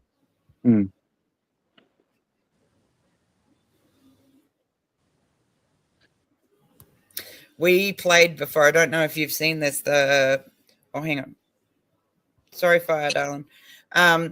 If you see my stuff that goes up, like we get a little wild here sometimes. We go from like fucking talking about something serious to talking about cannibalism and zombies and throwing babies as food so we could escape. You know, it's just, yeah, it gets a little wild here sometimes. Oh, no, that's how you want it to be. You want to have like that bit of a free flow. It breaks up the conversation nicely. We're all chill. We're all cool. We don't give a fuck, you know, and we all speak our mind to each other, but it's not disrespectful. That's the thing.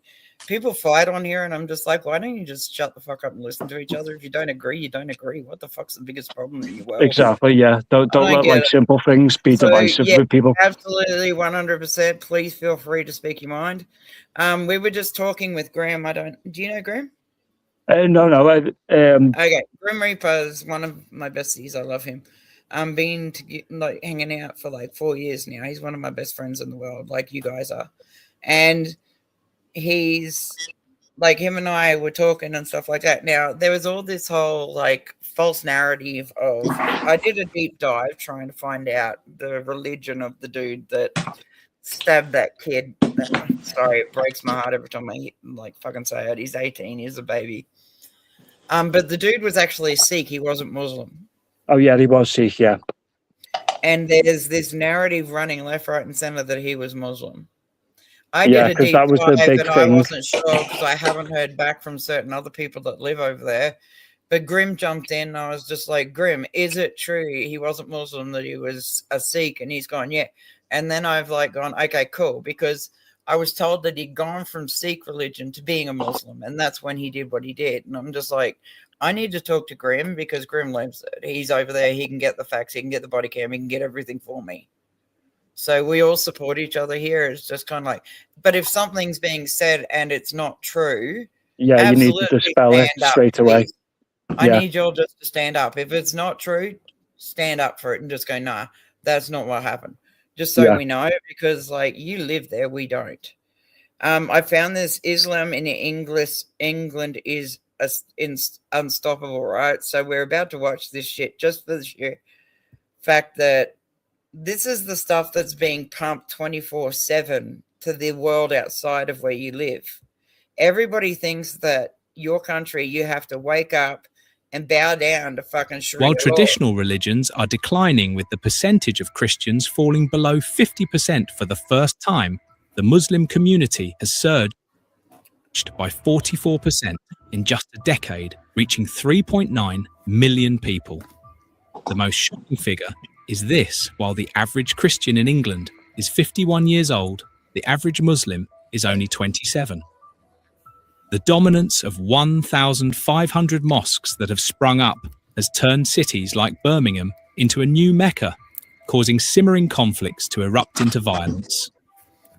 Today, let us delve into the deep-seated conflicts behind the red haze of the fiery protests in Manchester and Southport. See, like, this is the thing, like, there's also like this thing going around with the US, like the most Muslim states that are covered like by Muslims now, and apparently there's 10. Well, mainly I'll bring that up. one. Let's. Michigan. I'm gonna switch from like England for a bit because we've been there. I'm gonna switch over to the US so that you guys can sort of like see the shit that's being pumped out here. The biggest one I saw with the US recently was with Texas, because there's a lot of not Muslims but Indians. There's been a big influx of them, and there's been a lot of I absolutely 100% fucking played a video, and it was fucking hilarious, man. We had so much fun with that shit. The state with the most Muslims in the United States is Michigan by far.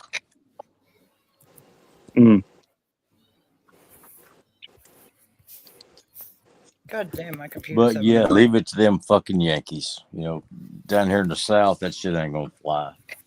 Oh yeah, not in the South, definitely.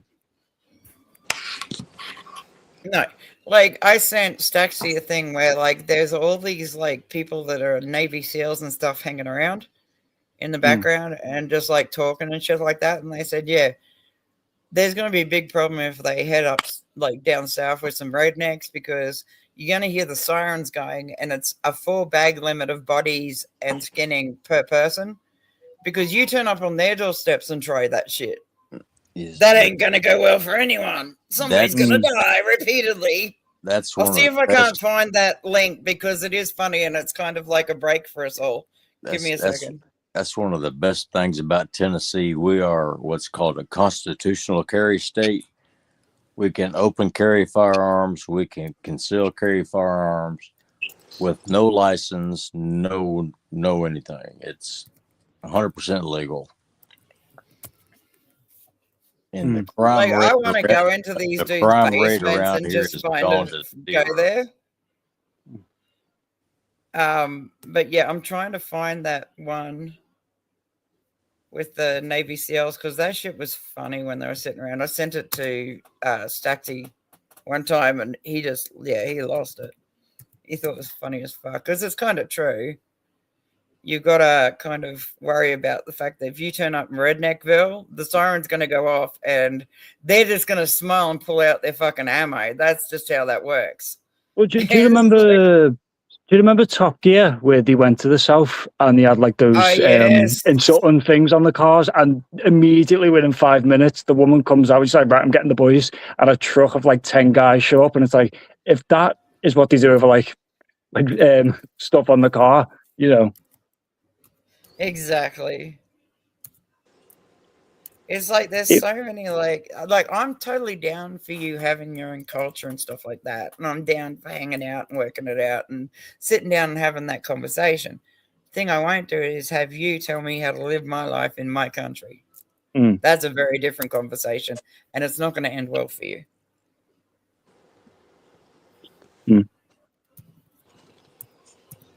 I'm just gonna, but there's so many false narratives running around. It's just like that thing I pulled up. It's just like, no, I'm not gonna do that. Because oh yeah, no, I'm the same way. Because the way people saying about the guy in the UK who died in custody with the Sikh, the way people saying, oh yeah, it was a Muslim, and immediately I was like, no, you can tell it's a Sikh. It's definitely a Sikh, not a Muslim. It's still bad, but it wasn't a Muslim. Yeah, but that's the whole thing. Like, the narrative is written everywhere else. Like, that's the first thing I woke up to was a narrative of, like, this dude was actually a Muslim. And I was like, hold up a second. Because he was wearing a turban when I saw, like, the photo I was shown. I was just like, hang on a second. I got to work this out for myself. And I couldn't get a hold of, like, the facts. So what I did was I literally just was waiting for Grimm. Because Grimm can get a hold of all that stuff. He's really good at that. So I'm just like, okay, I need the facts from you because you live there. Yeah, and so it was definitely the police's fault. That they did not do what they should have done. It's worse than that because it was if you see the video and the guy who was on the floor, the one who died sadly, he said, I've been stabbed, and the police goes, no, I don't think you have, mate. The thing is that the police should have immediately went, okay, let's check you. Oh, you have been stabbed, bring an ambulance. Because even if that guy could have been the worst man in the world, but you, as a police officer or anyone else, you've got a duty of care. So even if this man on the floor was the worst person alive, you've still got a duty of care as an officer. Absolutely. The minute he said, I've been stabbed, he should have went, okay, let's check you. Let's get you sorted. That's the thing I can't get my head around. Like, he would have been bleeding. How could you not see that? Like, to me, that's just ridiculous. Like, to me, it'd be like, dude said he was stabbed. I'd be like, okay, I'm going to check you down first. And, like, if you put him in cuffs first for your own safety, that's fine, but check him. Yeah. Even in America, put him in that car. You put him in that car. You pulled him out of that car. There was blood everywhere, and you did nothing. Yeah. Because even in America, if the American police like to get into something with someone, they shoot them. When they realize it's safe, they'll go straight over, call an ambulance, and go right. If you're talking about America, talk to Staxi. He 100% lives there, and if there's anything that you need to know, ask him. He'll find it for us. Yeah, no, thank you. But yeah, the thing is, the minute he said, I've been stabbed, that's when they should have went, okay, let's check you. The fact that they said, I don't think you have, is just really incriminating. I think those police officers should be charged with manslaughter. Oh, absolutely. It's called duty of care. Yeah. You said duty. Duty. I'm an immature bitch. Sorry. I'm an overgrown teenager. I worked as a paramedic for over 20 years, so yeah, I've dealt with so much of that shit, and I couldn't tell you how many times I've rolled up on a scene where cops have shot people, and as soon as they're on the ground, they immediately disarm them and then begin first aid until we get there to take over.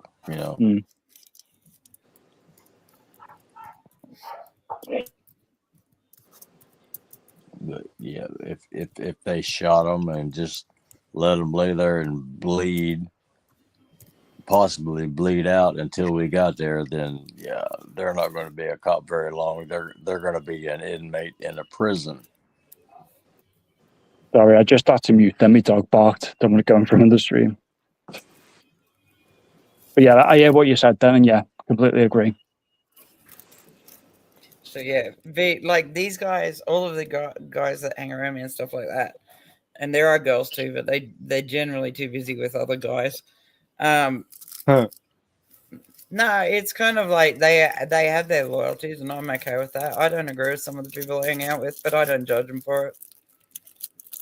But yeah, like with that whole, like if I ask Staxi dead center, dead right, like, okay, I've been told like the shit that's being sent to me is this, can you please explain?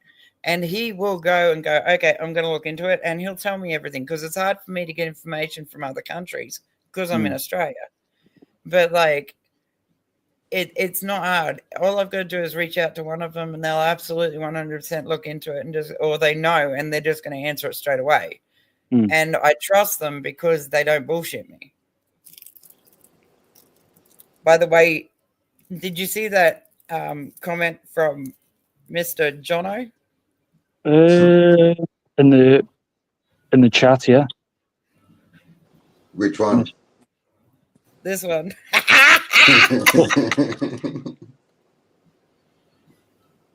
Oh, John Argent. Yep.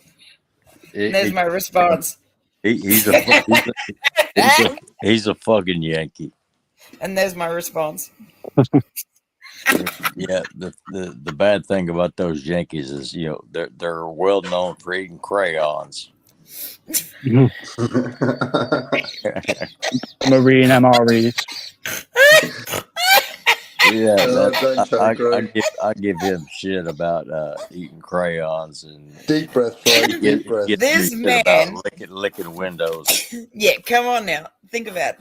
This man, like, this is because me and Amy, like, we make jewelry and paint and sculpt and shit like that. That's just us. We're very artistic. And this man holds up on my panel and goes, I can't draw a stick insect, like a stick person to save my life. So what do? As soon as I got off live, I sat there and went, circle, plus, upside down V. This cunt replies, I broke my crayon. For fuck's sake. I like how it wasn't a pencil, a pen, crayon specifically. That makes it better. Yeah. Speaking of Amy, he got the dig. He got it, but he wasn't pissed off about it, which is awesome. Like, yeah. No, that's funny shit. But yeah, speaking of Amy, you know, she did a video the other day. I left a comment, and you left a comment, I think, on my comment. Yeah. And I still haven't heard from her ass. Yeah. Oh, she's been busy as fuck. I know that much. But yeah. Like, I'll try and message her. I'm probably gonna end up doing a Discord for everybody. And what I'll do is I'll make sure that Amy's linked in there, and that'll make it easier for direct talking. Because like I'm not going to give out your email to anybody on a live stream, or you know what I mean. Well, I'm not going to do that because you don't need that in your. She already knows my email. Yeah, but people hate me enough to go after people who I love, so I don't like that. I just, I want to initially, the glass etching she does. I want to get a half a dozen of the mugs, the glass mugs, and then, but I got a feeling that's just going to be a start. Once I get a half a dozen of them, I'm probably going to end up getting some more. Yeah, exactly. Like, it costs far too much to send it to Australia. That's the problem that we're having. It's just like, what the fuck? It's like, you've got to pay all this fucking insurance and shit like that. And I'm like, I can't afford all that right now. I'm still playing for chemo. It's like that with the UK. But the thing with the UK, it's worse because it's a gamble at times where you'll pay a lot for postage, obviously, depending on the item. But sometimes it'll go through customs, no problem, or it'll get stopped by customs and you'll look at it and go, okay, it's clear. But then you've got to pay an additional fee to retrieve it. Yeah. This cunt down here made me snort, so fuck you, Don. But yeah, but so does Staxi, though. They go out of the way, right, to make me laugh to the point where I can't control it and I snort. I fucking hate them. They love it. It's like challenge accepted every time. Hang on. I've not seen this, but apparently this was sent to me by a girlfriend, so we'll see. There's a comedian. Help if he had a voice. I apologize. Give me a second. I hope that throat was from the top half. Here we go. Yes? Security?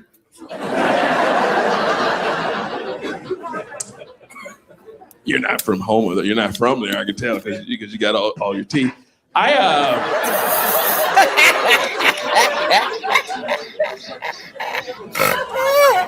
Home is about 50 miles southwest of New Orleans, if that gives you an idea of what year it is there. My first show is Wednesday night. Guy walks up to me after the show. First words out of his mouth. Woo! Man, hey, you brother, look, hey, you man. I'm gonna tell you, man, woo, man, I almost crapped my pants out there, man. You doing them jokes, man. You doing them jokes, man. Ding, ding, ding, ding, ding, ding, ding. There goes, man. You, man.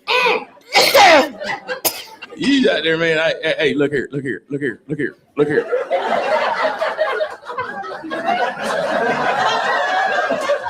That sounds like some redneck. Look here. Hey, I'll tell you to your face. You are going places. That's right. I said it. You're going places. I ain't trying to blow no smoke up your butt. I'll be honest with you. I don't even like black people. Yeah, no, it got worse. That's gonna get me blown. That was my first day, Wednesday. My last show was Wednesday night. I'm thinking, all right, 2 more jokes and I'm out of here. I do my last 2 jokes. I go, thank you. You've been a fantastic crowd. Good night. I take 2 steps off the stage. What happens next, I've never seen happen before. Woman in the middle of the room stands up, stops the applause, stops it. Excuse me, everybody, hello? Just want to remind everyone that the terror alert went up 3 weeks ago. It has not fallen. I want to remind everyone to remain vigilant. God bless America. Thank you very much. And then she sat back down. Yeah, I had the exact same reaction. Ruins the end of the show. Ruins it. It's like, thank you, good night. Yeah. So I felt obligated to walk back on stage. I walk back. I go, ma'am, I don't want to offend you in any way, but you do realize that this is Houma, Louisiana. And though I don't know any terrorists, I'm pretty sure that this isn't high on their hit list. In fact, if I were to blow up all of Houma, Louisiana, we're only talking about $15,000 worth of damage. And there were people in the audience going, man, he knows what he's talking about right there. I mean, Kenny's got a new truck, but if he's out of town. I've never seen a woman this old get this angry before. She stands up, she goes, you don't know what the hell you're talking about, mister. This is a little tiny town right here on the Gulf of Mexico. Big old ship full of troops could land here tomorrow, take over Houma like that. Make Houma their base. Next day, they take over all of Louisiana. They make Louisiana their base. And from Louisiana, as a central position, they take over the rest of the United States of America. How you feel about that, Mr. Funny Man? How can you be such a carrot? And I stopped her right there. I said, ma'am, fuck. I know you're not supposed to say never, but that's never going to happen. Apparently, you've forgotten something. Apparently, you've forgotten that this is the United States of America, most powerful country on this planet. And it's not because we have more money or we're better looking. No. It's because we have something in this country they don't have in other countries. That's right. I'm talking about rednecks. Good old boys with an arsenal in their basement that have been waiting for just such an occasion since 1775. Oh, believe me, foreign troops land in the South, there'll be a line of pickup trucks and NASCARs heading down I-95. Marines will show up 3 hours later, nothing but beer cans and shotgun shells. What the hell happened here? War's over, baby! They come on shore in them little boats, right? Man, Jimmy's got 2 Evinrudes in that bass boat. He just ran them right on over. You see what I'm saying? Yeah, he must have got some sand in his eyes because they didn't see me on the beach with that 12 gauge. But I'll be honest with you, man. We didn't kill nothing we didn't eat.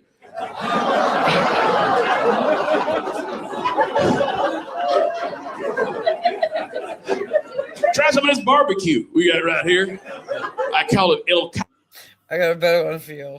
Like, this cracked me up. I sent it to, like, all of my American mates, and they were just fucking down for it 100. They're just like, Jesus Christ, you're totally right. What, could I just, like, say something dead quick? Sorry. Sorry, darling, go ahead. Sorry to cut you off. Could I just say dead quick? What's that? Do you know when he was making the joke about, like, how you can't take over America with the rednecks? Yeah. There's a video game, bit of an old one, called Homefront, where North Korea invades and takes over America. I've heard about that. I've not seen it yet, but I've heard about that.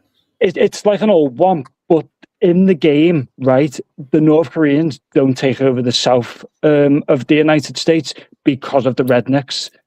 That's literally a part of the game. They don't take over south because of... This is the one I sent to all the boys. So listen to this.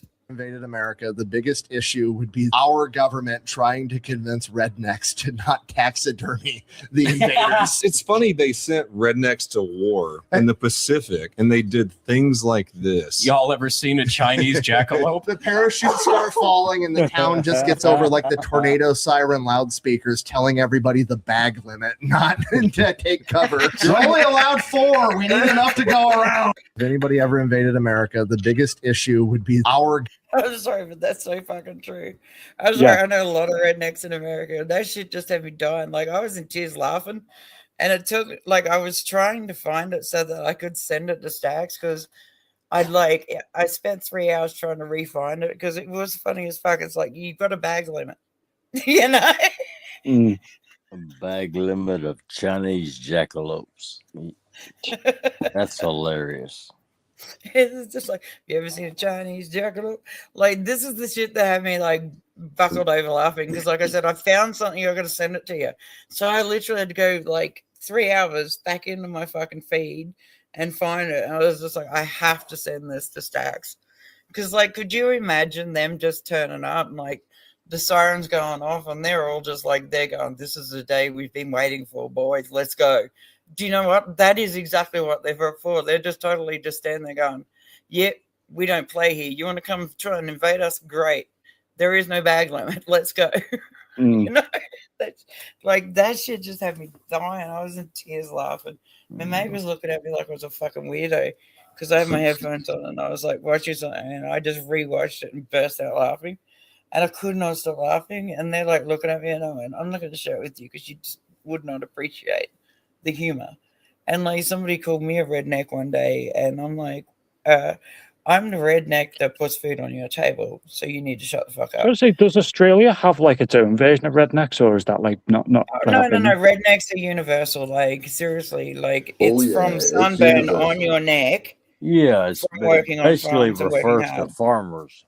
Yeah, it's working hard. I get, yeah. Yeah, it's literally like redneck is literally like they wear their hats, they lean forward, they get down, and the redneck is actually sunburn on their neck. So I know like the terminology. Yeah, it was just because it was just more like does like in Australia, did they have like rednecks as well? Because I know. Oh yeah, we do. Yeah, because I know in bits of Australia there's farmers like that. Go at me and shit like that, and then he goes. Now he's from the UK, right? And he got lippy with me, and he turns around and he goes, "Oh, imagine you're from Australia and you say y'all." And I went, "Dude, y'all means you all. It cuts the language barrier down. We just go y'all, go down there. Well, this is what's got to be done. It's not like." And he's going, "You should be embarrassed." And I looked up where he lived, and I turned around and I said, "And you've got Muslims taking over your country, and I put food on your table, bitch. So you need to fucking back the fuck up. How embarrassing for you because you've got Muslims that are running your neighborhood." Guess what? Dude went radio silent for so long. Then he apologized. Oh, wow. And I good was on like, you, good on you then. You're good. I'm not the one for the bullshit when it comes to that. You respect each and every one of my rednecks. Thank you. Because they put food on your fucking table. And they're also the ones that if they see you in trouble or, you know, on your side of the road, you break down, whatever. These are the real ones. They'll pull over and help you. Though they won't expect anything in return. These are the good people. Like, these are just the people that you want to embrace and want to show love to because, like, no matter where they're at and what they're doing, they always look after each other and anybody else that's in the zone. That is just how we were raised. So when people go redneck as an insult, I burst out laughing because it just means people work fucking hard. And like I said to him, put food on your fucking table and you got Muslims running. How embarrassing for you. He went, like I said, went radio silent. Yeah, and then all of a sudden other people jumped in on the conversation. It's not a derogatory term around here. It's a compliment, source man. of pride. It's just, it's who we are. Deal with it. All right, I'm gonna have to go because I need to go and take my antibiotics and puffers and shit. Yeah, I gotta get my shit together. I do love you all, and thank you so much for joining, Bear. Absolutely 100% anytime, sweetheart. Thank you. We always have like an open panel here, and we all talk about different shit, and we give each other shit. It's just what we do. No, it's but I'll jump off myself then. But thanks for having me, guys. best of luck to you and have a great day. Yeah, you too. Same to both of y'all. Rogue, don't wait so damn long to go live next time. Sometimes I can't help it. Sometimes I'm just bedbound. I get it, but I know, and I miss you too. It's been way too long. I know. I'll try and get it organized better. It's just like I finally started feeling better, but I've sort of like it's starting to kind of come back now, so I'm gonna have to go and take a break. All right. I love you guys, and please don't be under any circumstances. Reach out to me and come hang out with me anytime, okay? And remember, more closer to 1 o'clock than. Yes, I know.